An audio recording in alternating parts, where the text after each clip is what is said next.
ಎಲ್ರಿಗೂ ನಮಸ್ಕಾರ. ಹೊಸ ಎಪಿಸೋಡ್ಗೆ ಸ್ವಾಗತ. ಇವತ್ತು ನಮ್ಮ ಜೊತೆಗಿದ್ದಾರೆ ಭಾರತ ಮಾತೆಯ ಪುತ್ರ, ವಿಷಯ ವಿವರಣೆಯ ನಿಪುಣ ಮತ್ತು ಧರ್ಮ ರಕ್ಷಣೆಯ ವೀರ, ಪ್ರೀತಿ ಹಂಚುವುದರಲ್ಲಿ ಸಾಹುಕಾರ ಅಮ್ಮಗವ್ರೆ.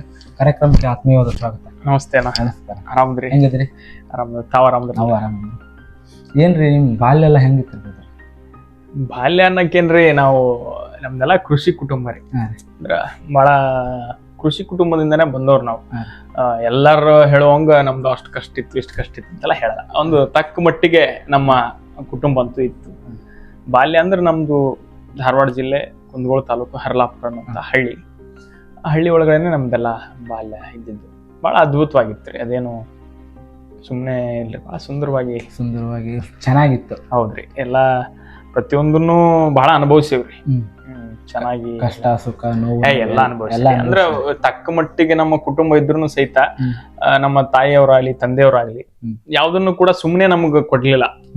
ಈಗ ಐತ್ ಅಂದ ತಕ್ಷಣ ಅದನ್ನ ಕೊಡ್ಲಿಲ್ಲ. ಅದ್ರ ಬೆಲೆಯನ್ನ ಗೊತ್ತು ಮಾಡಿನೇ ನಮ್ಗೆಲ್ಲಾನು ಕೊಟ್ಕೊಂತ ಹೋಗ್ಯಾರ. ಅವರ ಪ್ರೇರಣೆ ಮತ್ತ ಅವರ ಎಲ್ಲಾ ವ್ಯವಸ್ಥೆ ನಮ್ಗೆ ಮತ್ತೆ ಇನ್ನೊಂದ್ ಏನಂದ್ರೆ ನಮ್ದು ಅವಿಭಕ್ತ ಕುಟುಂಬ ರೀ. ಅವಾಗೆಲ್ಲ ನಾವು ಸಣ್ಣವರಿದ್ದಾಗ ನಮ್ಮ ದೊಡ್ಡಪ್ಪ ಆಗಿರ್ಲಿ ದೊಡ್ಡವ್ವ ಆಗಿರ್ಲಿ ಎಲ್ಲಾರು ನಮ್ಮನ್ನ ತಮ್ಮ ಮಗನಂತೆನೆ ಸಾಕಿದ್ರಿ.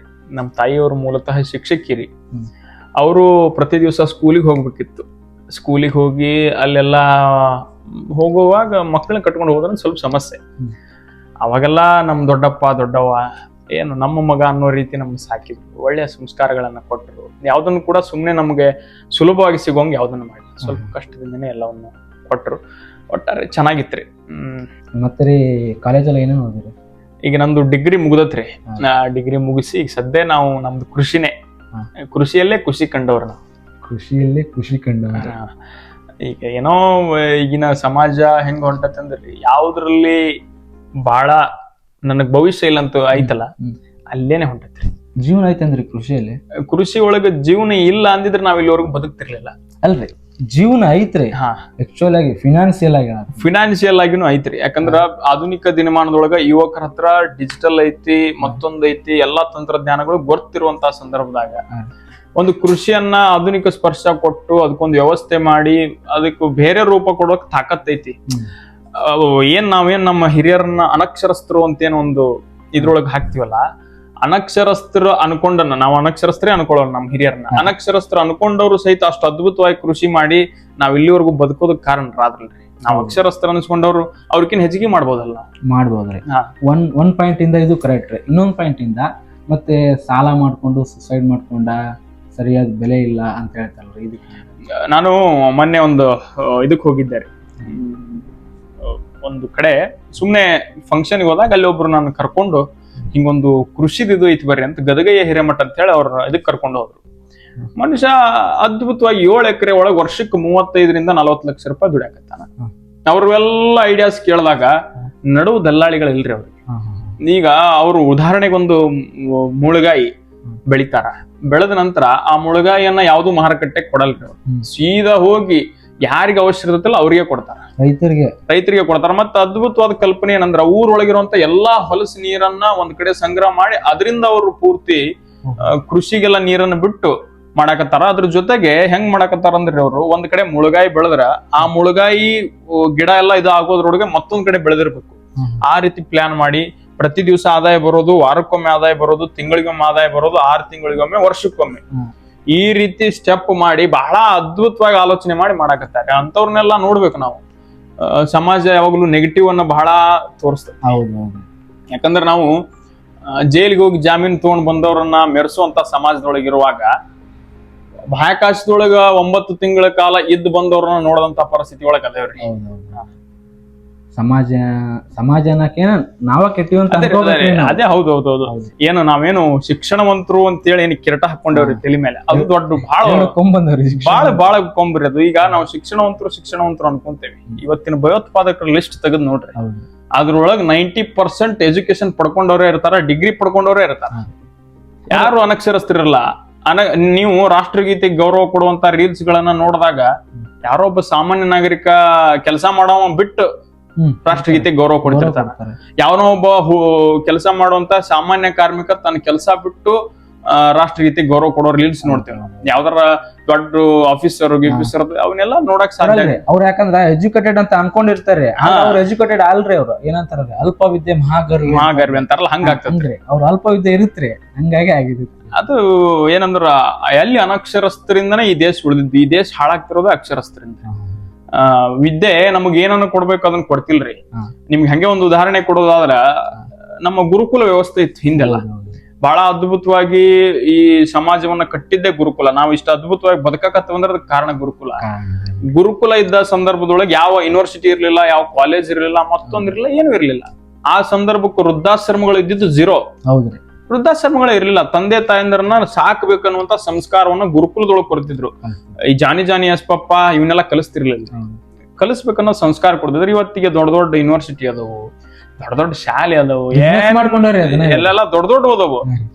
ಅವು ಇವತ್ತಿನ ದೇಶದೊಳಗ 25,000 ವೃದ್ಧಾಶ್ರಮಗಳದವು. ಯಾರ ಕಾರಣ ಇದಕ್ಕೆ? ನಮ್ ಶಿಕ್ಷಣ ನಮಗ ತಂದೆ ತಾಯಂದ್ರನ್ನ ಸಾಕೋದು ಕೊಡ್ಲಿಲ್ಲ ಅಂದ್ರ ಮತ್ತೇನ್ ಕೊಡೋಕ್ ಸಾಧ್ಯ ರೀ ಅದು? ನೀವು ಹಿಂಗ ತಂದೆ ತಾಯಿನೂ ಹಂಗಾದ್ರೆ ಮಕ್ಕಳನ್ನ ಹುಟ್ಟುತನ ತಾವು ಕೆಲ್ಸಕ್ಕೆ ಹೋಗ್ತಾರೆ, ಮನ್ಯಾಗ ಒಬ್ಬರನ್ನ ಆಳಿಟ್ಟು ಸಾಕ್ ಬಿಡ್ತಾರೆ. ಅದು ಏನಂದ್ರೆ ಈ ನಾನ್ ಹೇಳಿದ್ನಲ್ರಿ, ಶಿಕ್ಷಣವಂತರು ಆಧುನಿಕತೆ ನಮ್ಮನ್ನ ಎಲ್ಲಿಗೆ ತಗೊಂಡ್ ಹೊಂಟತಿ ಅಂದ್ರ, ಆಧುನಿಕತೆಯನ್ನ ವಿರೋಧಿಸೋದು ಅಲ್ಲ. ನಾವು ಆಧುನಿಕತೆಯಿಂದನೇ ರೀಲ್ಸ್ ಒಳಗೆಲ್ಲ ಮಾಡ್ತಿರೋದು. ಅಲ್ಲ, ಆಧುನಿಕತೆ ಅದು ನಮ್ಗೆ ಎಷ್ಟರ ಮಟ್ಟಿಗೆ ಪೂರಕ ಆಗೈತಿ ಅಷ್ಟ್ರ ಮಟ್ಟಿಗೆ ಮಾರಕನೂ ಐತ್ರಿ. ನಾವ್ ಹೆಂಗ ಅದನ್ನ ರಿಸೀವ್ ಮಾಡ್ತೇವೆ ಹಂಗದು. ಒಂಥರ ಹೆಂಗ್ರಿಪ್ಪ, ಬಿಸಿಲು ನಮಗ ಬಾಳ ನೆತ್ತಿಗೆ ಕುಗ್ತತಿ ಅನ್ನೋದಂದ್ರ ಆ ಬಿಸಿಲಿಂದನ ನಮಗ್ ಊಟ ಸಿಗ್ತೈತಿ. ಹಂಗ ನಾವು ಊಟ ಸಿಗೋದ್ರ ಬಗ್ಗೆ ವಿಚಾರ ಮಾಡ್ಬೇಕ್ರಿ. ಇವಾಗಿನ ಎಜುಕೇಶನ್ ಸಿಸ್ಟಮ್ ಬಗ್ಗೆ ಮೊಹಮ್ಮದ್ ಬಂದ ಅದನ್ ಮಾಡಿದ, ಗೋರಿ ಬಂದ ಇದನ್ ಮಾಡಿದ, ಬರೀ ನಮ್ಗ ಇದನ್ನ ತುಂಬ್ಕೊಂಡ್ ಬಂದಾರೆ. ನಾವು 6ನೇ ತನಕ ಇಷ್ಟ್ರಿ ಏನ್ ಓದ್ಕೊಂಡ್ ಬಂದಿವಿ, ನಮ್ಮಲ್ಲಿ ಇರುವಂತವ್ರನ್ನ ಯಾರನ್ನೂ ಏನು ಹೇಳೇ ಇಲ್ರಿ ಅವ್ರು. ಇದಕ್ಕ ಮೂಲ ಕಾರಣ ಏನು ಇರ್ಬೋದ್ರಿ? ಏನಂದ್ರೆ ಈ ದೇಶದೊಳಗೆ ಒಬ್ಬ ಮೆಕ್ಕಾಲೆ ಅನ್ನುವಂತ ಬಂದ. ಮೆಕ್ಕಾಲೆ ಶಿಕ್ಷಣ ಪದ್ಧತಿಯನ್ನ ನಾವು ಇದುವರೆಗೂ ಮುಂದುವರ್ಸ್ಕೊಂಡ್ ಬಂದ. ಯಾರು ಮೆಕ್ಕಾಲೆ ಅಂದ್ರಿ, ಅವನ್ಗೆ ಭಾರತದೊಳಗ ಅವಾಗೆಲ್ಲ ಬ್ರಿಟಿಷ್ ಆಡಳಿತ ಇದ್ದ ಸಂದರ್ಭದೊಳಗ ಅವನು ಈ ದೇಶದ ಶಿಕ್ಷಣ ವ್ಯವಸ್ಥೆಯನ್ನ ಅಧ್ಯಯನ ಮಾಡೋದಕ್ಕಾಗಿ ಬಂದಾಗ ಈ ದೇಶದ ಶಿಕ್ಷಣ ವ್ಯವಸ್ಥೆಯನ್ನು ನೋಡಿ ಅವನಿಗೆ ಗಾಬರಿ ಆಗಿತ್ತು. ಇವ್ರು ನಮ್ಕಿನ ಎಷ್ಟೋ ವರ್ಷ ಮುಂದ್ಗದಾರ, ಇವ್ರನ್ನ ಹಾಳು ಮಾಡ್ಬೇಕಂದ್ರೆ, ಈ ಭಾರತೀಯರನ್ನ ಹಾಳು ಮಾಡ್ಬೇಕಂದ್ರೆ ನಾವು ಮೊದಲು ಶಿಕ್ಷಣ ವ್ಯವಸ್ಥೆಯನ್ನ ಹಾಳು ಮಾಡ್ಬೇಕಂತ ಅವನು ಯೋಚನೆ ಬಂತು. ಅವಾಗಿನ ಕಾಲಕ್ಕ ಈ ಭಾರತಕ್ಕ ಇಂಗ್ಲೆಂಡ್ನಿಂದ DC ಆಗೋದಕ್ ಬರ್ತಿದ್ರು, ದೊಡ್ಡ ದೊಡ್ಡ ಹುದ್ದೆಗಳನ್ನ ಅಲಂಕರಿಸೋಕ್ ಬರ್ತಿದ್ರು, ಜಡ್ಜ್ ಆಗೋದಕ್ ಬರ್ತಿದ್ರು. ಯಾರು ಪ್ಯೂನು, ಜವಾನ, ಚಾ ಕಾಸೋದು ಇದ್ಯಾವುದು ಮಾಡೋದಕ್ಕೆ ಯಾರು ಬರ್ತಿರ್ಲಿಲ್ಲ. ಇಂಗ್ಲೆಂಡ್ ಅಲ್ಲಿವರೆಗೂ ನಾವು ಪ್ಯೂನ್ ಆಗಕ್ಕೆ ಯಾಕೆ ಹೋಗ್ಬೇಕು ಅನ್ನೋ ಮನಸ್ಥಿತಿ ಇತ್ತು ಇಂಗ್ಲೆಂಡ್ನವ್ರಿಗೆ. ಆ ಸಂದರ್ಭಕ್ಕೆ ಮೆಕ್ಕಾಲೆ ಏನ್ ಮಾಡಿದ, ಇದೇ ದೇಶದವ್ರನ್ನ ಪ್ಯೂನ್ ಮಾಡ್ಕೊಂಡು, ಇದೇ ದೇಶದವ್ರನ್ನ ನಾವು ಜವಾನನಾಗಿ ಮಾಡ್ಕೊಂಡು, ಅವ್ರಿಗೆ ಪ್ಯೂನ್ ಆಗೋದಕ್ಕೆ ಎಷ್ಟು ಕೆಲಸ ಬೇಕಲ್ಲ, ಎಷ್ಟು ಶಿಕ್ಷಣ ಬೇಕಲ್ಲ ಅಷ್ಟೇ ಶಿಕ್ಷಣವನ್ನು ಕೊಟ್ಕೊಂತ ಹೋದ. ಮೆಕ್ಕಾಲೆ ಅನ್ನುವಂಥವನು ಅವನಿಗೆ ಪ್ಯೂನ್ ಆಗೋದಕ್ಕೆ ಎಷ್ಟು ಶಿಕ್ಷಣ ಬೇಕು ಭಾರತೀಯರಿಗೆ ಅಷ್ಟು ಶಿಕ್ಷಣವನ್ನು ಕೊಟ್ಟ. ಅದೇ ಶಿಕ್ಷಣನ ಇಲ್ಲಿವರೆಗೂ ನಾವು ಇಟ್ಕೊಂಡ್ಬಂದ್ವಿ. ಅಂದ್ರೆ ಪ್ಯೂನ್ ಆಗಕ್ಕೆ ಎಷ್ಟು ಬೇಕು ಅಷ್ಟು ಓದಾಕತ್ತೀವಿ. ಇವಾಗ ನೋಡ್ರಿ, ನಾವು 3 ವರ್ಷ ಡಿಗ್ರಿ ಕಲ್ತ್ ಹೋದ್ರೂ ಎಜುಕೇಶನ್ ಇಲ್ಲ. ಅಲ್ಲಿ ಎಜುಕೇಶನ್ ನಮ್ಗೆ ಅಷ್ಟ್ ಮಟ್ಟಿಗೆ ಕೊಡಂಗಿಲ್ಲ. ಏಟ್ ಉಂತಿಯಪ್ಪ ಆಟ್ ಉಂತಿ ಅಲ್ಲೇ ಐತ್ ನೋಡಿ ಊಟ ಮಾಡಿ ಅಷ್ಟೇ ಊಟ ಮಾಡ್ಸೋ. ಮತ್ ಯಾವ್ದಾರ ನಾವು ಕಂಪ್ನಿಗೆ ಹೋಗ್ಬೇಕು, ಏನಾದ್ರು ಜಾಬ್ ಮಾಡ್ಬೇಕು, ಮತ್ತೆ ಅಲ್ಲಿ ಹೋಗಿಂದ ಟ್ರೈನಿಂಗ್ ಕೊಡ್ಬೇಕು ನಮ್ಗ. ಹಿಂದಕ್ ನಮ್ ಗುರುಕುಲದಾಗ ಹಂಗಿದ್ದಿಲ್ರಿ. ನೀನ್ ಯಾವ ಕೆಲಸ ಮಾಡ್ತಿದ್ದಿ ಆ ಕೆಲಸ ಮಾಡು, ನಿನ್ಗೆ ಬೇಸಿಕ್ ಎಲ್ಲ ಕೊಟ್ಬಿಟ್ಟಿದ್ರಿ. ಬೇಸಿಕ್ ಏನೇನ್ ಬೇಕೆಲ್ಲ ಕೊಡ್ತಿದ್ರು. ಈಗ ಅದು ಎಲ್ಲಾ ಇಲ್ರಿ.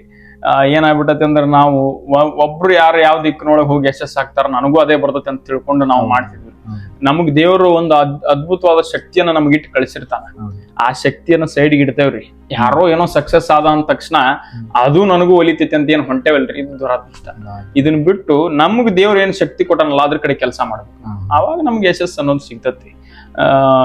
IT BT ಕಂಪನಿಗಳಿಲ್ದೇನೆ ನಮ್ ಹಿರಿಯರು ಬದುಕಿದ್ರು, ಅವರೆಲ್ಲ ಮಾಡಿದ್ರು. ನಾವು IT BT ಕಂಪನಿಗಳು ಇರಬಾರ್ದಂತಲ್ಲ, ಎಲ್ಲರಿಗೂ ಅದೇ ಬೇಕಂದ್ರೆ ಏನ್ ಮಾಡೋಕ್ ಸಾಧ್ಯ? IT ಕ್ಷೇತ್ರ ಏನನ್ನು ಕೊಡೋದಕ್ಕೆ ಸಾಧ್ಯ? ನಮ್ಮ ಕುಲಕಸಬುಗಳದವು, ನಮ್ಮ ಬಹಳ ಅದ್ಭುತವಾದಂತ ನಮ್ಮ ವೃತ್ತಿಗಳದವು, ಅವನ್ನೆಲ್ಲ ಅದ್ರೊಳಗೆ ನಾವು ಭವಿಷ್ಯವನ್ನ ಕಾಣ್ಕೋಬೇಕು ಯುವಕರಾದವರು. ಅದು ಮೂಲವಾಗಿ ನಾವು ಮಾಡ್ಬೇಕಾಗಿರೋದು. ಇದ್ರಿ ಎಜುಕೇಶನ್ ಸಿಸ್ಟಮ್ ನಮ್ದು ಚೇಂಜ್ ಆಗ್ಬೇಕು ಅನ್ಸುತ್ತೇನ್ರಿ ನಿಮ್ಗೆ? ಚೇಂಜ್ ಆಗ್ಲೇಬೇಕ್ರಿ. ನಾನು ಹೇಳ್ದಂಗೆ ಇದು ಪ್ಯೂನ್ ಆಗೋದಕ್ಕೆ ಕೊಡುವಂತ ಶಿಕ್ಷಣ ರೀ. ಇದು ಸ್ವಲ್ಪ ಚೇಂಜಸ್ ಬರ್ಬೇಕು. ಯಾರಿಗೆ ಯಾವ್ದ್ರಲ್ಲಿ ಆಸಕ್ತಿ ಐತಲ್ಲ ಅದನ್ನ ಕೊಡುವಂತ ವ್ಯವಸ್ಥೆ ಶಿಕ್ಷಣ ರಂಗದಲ್ಲಿ ಬರ್ಬೇಕ್ರಿ. ಆಗ್ತಿರೋದೇನಂದ್ರ ಎಲ್ಲಾರು ಒಂದೇ ಓದ್ಬೇಕು.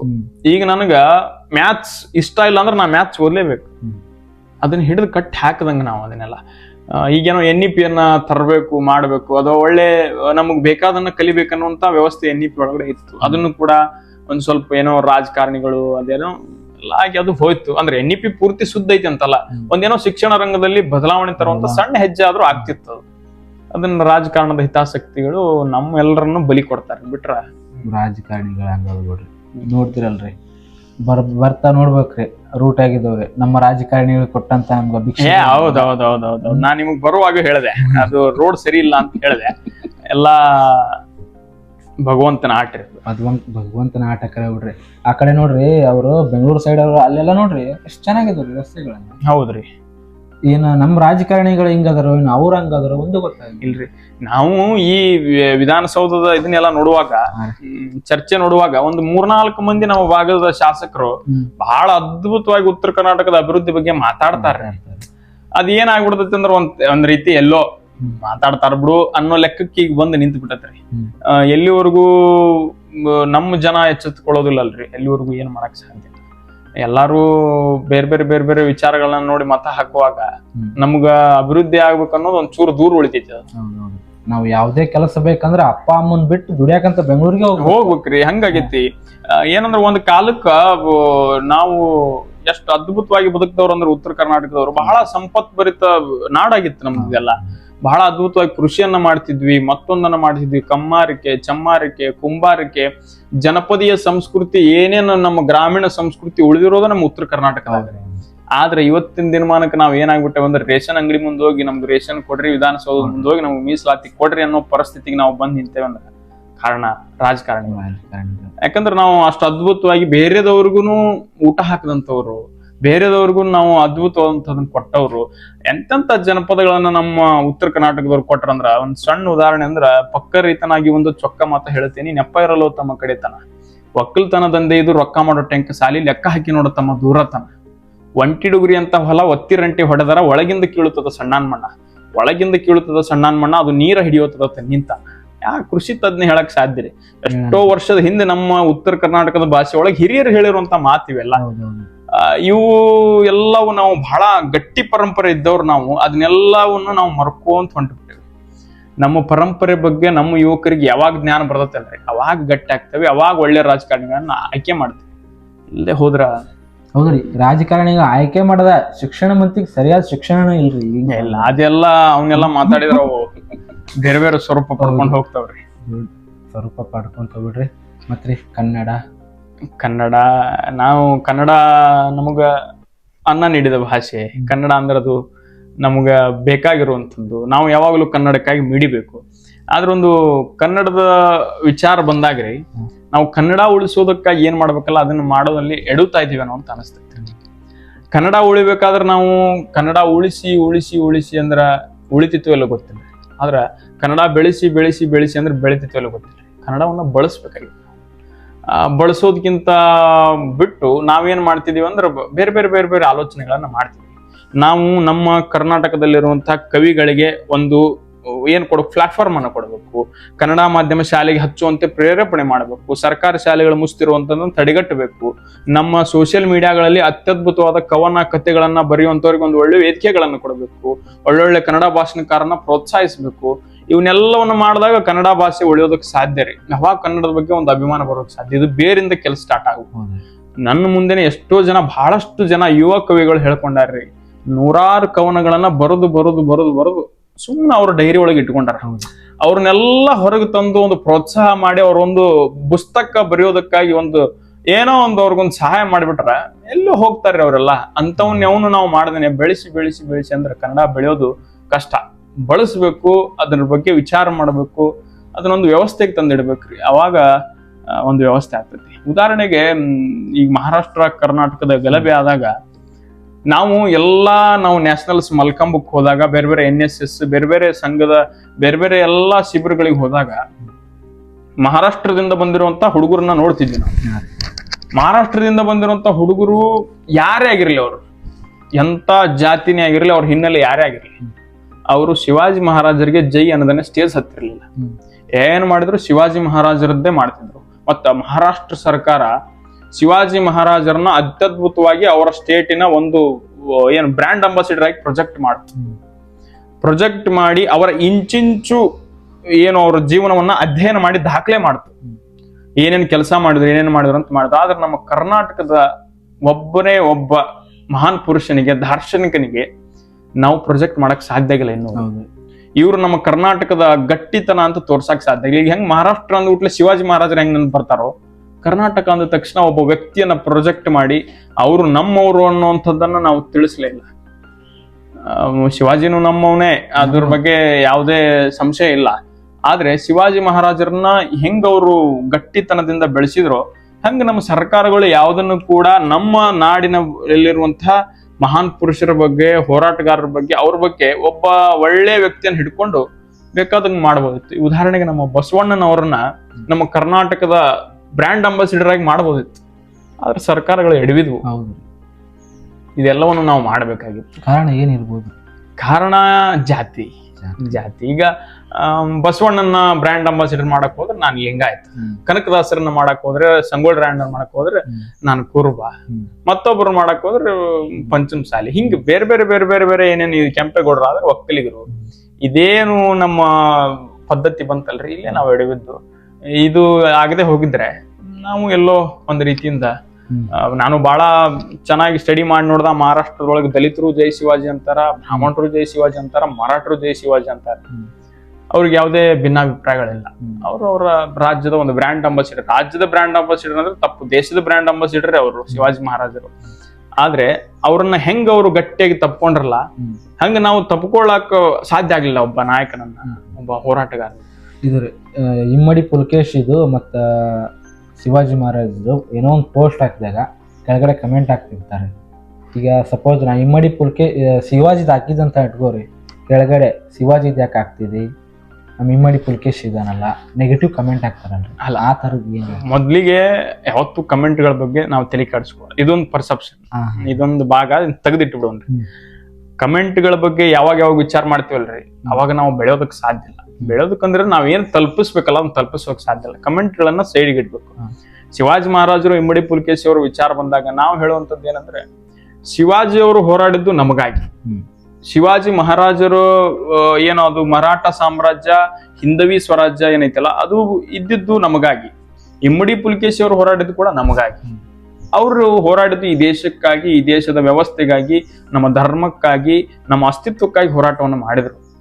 ಆದ್ರೆ ನಾವು ಅವ್ರನ್ನ ಏನ್ ಮಾಡ್ತಿದ್ವಿ ಅಂದ್ರೆ, ಒಂದು ರಾಜ್ಯದ ಗಡಿಗೆ ಅಥವಾ ಒಂದು ಜಾತಿಯ ಗಡಿಗೆ ಸೀಮಿತ ಮಾಡಿ ಅವರನ್ನ ಒಂದು ಸೀಮಿತ ವ್ಯವಸ್ಥೆಗೆ ತರುವಂತ ಪ್ರಯತ್ನ ಮಾಡ್ತೀವಿ. ಉದಾಹರಣೆಗೆ ಶಿವಾಜಿ ಮಹಾರಾಜರು ಕನ್ನಡದವರಲ್ಲ, ಕರ್ನಾಟಕದವರಲ್ಲ ಅಂತ ನಾವು ಹೇಳ್ತಿರ್ತೀವಿ. ಅಲ್ಲ, ಹೇಳ್ತಿರ್ತೀವಿ. ಈಗ ನಮ್ಮ ಗದಗ ಜಿಲ್ಲೆ ಶಿರಟ್ಟಿ ಶಿವಾಜಿ ಮಹಾರಾಜರ ಮೂಲವು. ಇಲ್ಲೇ ನಮ್ಮ ಬಹಳ ಸುತ್ತಮುತ್ತಲಿರುವಂತಹ ಗದಗ ಜಿಲ್ಲೆಯಲ್ಲಿ ಸಾಕಷ್ಟು ಶಿವಾಜಿ ಮಹಾರಾಜರ ಕೋಟೆಗಳಿದಾವೆ. ಇಲ್ಲಿ ಹೊಳಲಮ್ಮನ ಗುಡ್ಡ ಅಂತ ಐತಿ, ಶ್ರೀಮಂತಗಡ ಅಂತೇಳಿ. ಹೊಳಲಮ್ಮ ದೇವಿ ಶಿವಾಜಿ ಮಹಾರಾಜರಿಗೆ ಕತ್ತಿ ಕೊಟ್ಟಿರುವಂತ ಐತಿಹ್ಯ ಐತಿ. ಇದೇ ರೀತಿ ನಮ್ಮ ಚೆನ್ನಮ್ಮ ಕೂಡ ಮಹಾರಾಷ್ಟ್ರದ ಹಲವಾರು ಭಾಗಗಳನ್ನ ಆಳ್ತಿದ್ರು.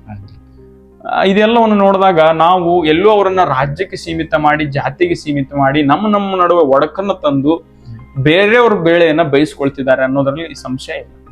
ಹಿಂಗೆ ಮುಂದುವರೆದ್ರ ಮುಂದೊಂದ್ ದಿವ್ಸ ಇನ್ನೊಬ್ರು ಬಂದು ನಮ್ಮನ್ನ ಆಳ್ತಾರ ಅನ್ನೋದ್ ಬಿಟ್ರೆ ಇದ್ರೊಳಗೆ ಬೇರೆ ಹುರುಳಿಲ್ಲ. ಶಿವಾಜಿನೂ ನಮ್ಮವನೇ, ಇಮ್ಮಡಿ ಪುಲಕೇಶಿನೂ ನಮ್ಮವನೇ, ಅದ್ರಲ್ಲಿ ಎರಡು ಮಾತಿಲ್ಲ. ನಿಮ್ಮ ರಾಜಕಾರಣಿಗಳು ಇದನ್ನೊಂದು ಮಾಡಕ್ ಎಡುತ್ತಾ ಇದಾರೆ ಅನ್ಸುತ್ತೆ ನಮ್ಗೆ ಗಡಿ ವಿಭಾಗದೊಳಗೆ. ಹೌದೌದೌದು. ಈಗ ಎಷ್ಟು ಗಟ್ಟಿಯಾಗಿ ನಮ್ಮ ರಾಜಕಾರಣಿಗಳು ನಿಂದಿರ್ಬೇಕಾಗಿತ್ತಲ್ರಿ ಗಡಿ ವಿಚಾರದೊಳಗೆ, ಅಷ್ಟು ಗಟ್ಟಿಯಾಗಿ ನಿಂದಿರ್ತಿಲ್ಲ. ಬೇರೆಯವ್ರನ್ನೆಲ್ಲ ನಾವು ಮಾದರಿಯಾಗಿ ತಗೊಂಡ್ರೆ ಅವ್ರು ಗಟ್ಟಿಯಾಗಿ ಅವ್ರವ್ರ ಗಡಿಗಳ ಬಗ್ಗೆ, ನಾವು ಕರ್ನಾಟಕ ಅಂದ ಬಂದ ತಕ್ಷಣ ನಮ್ಮ ಬೆಳಗಾವಿಯನ್ನ ಬಿಟ್ಕೊಡುವಂತ ಮಾತಿಲ್ಲ, ಅದು ನಮ್ದೇ. ಆದ್ರೆ ನಮ್ಮ ಗಡಿಯನ್ನ ನಾವು ಡಿಪೆಂಡ್ ಮಾಡ್ಕೊಳ್ಳುವಾಗ ಸ್ವಲ್ಪ ನಮ್ಮ ರಾಜಕಾರಣಿಗಳು ಸೋಲ್ತಿದ್ದಾರೆ. ಯಾಕಂದ್ರೆ ಮತಗಳ ಕಾರಣದಿಂದ ಅವ್ರು ಸೋಲ್ತಿದ್ದಾರೆ.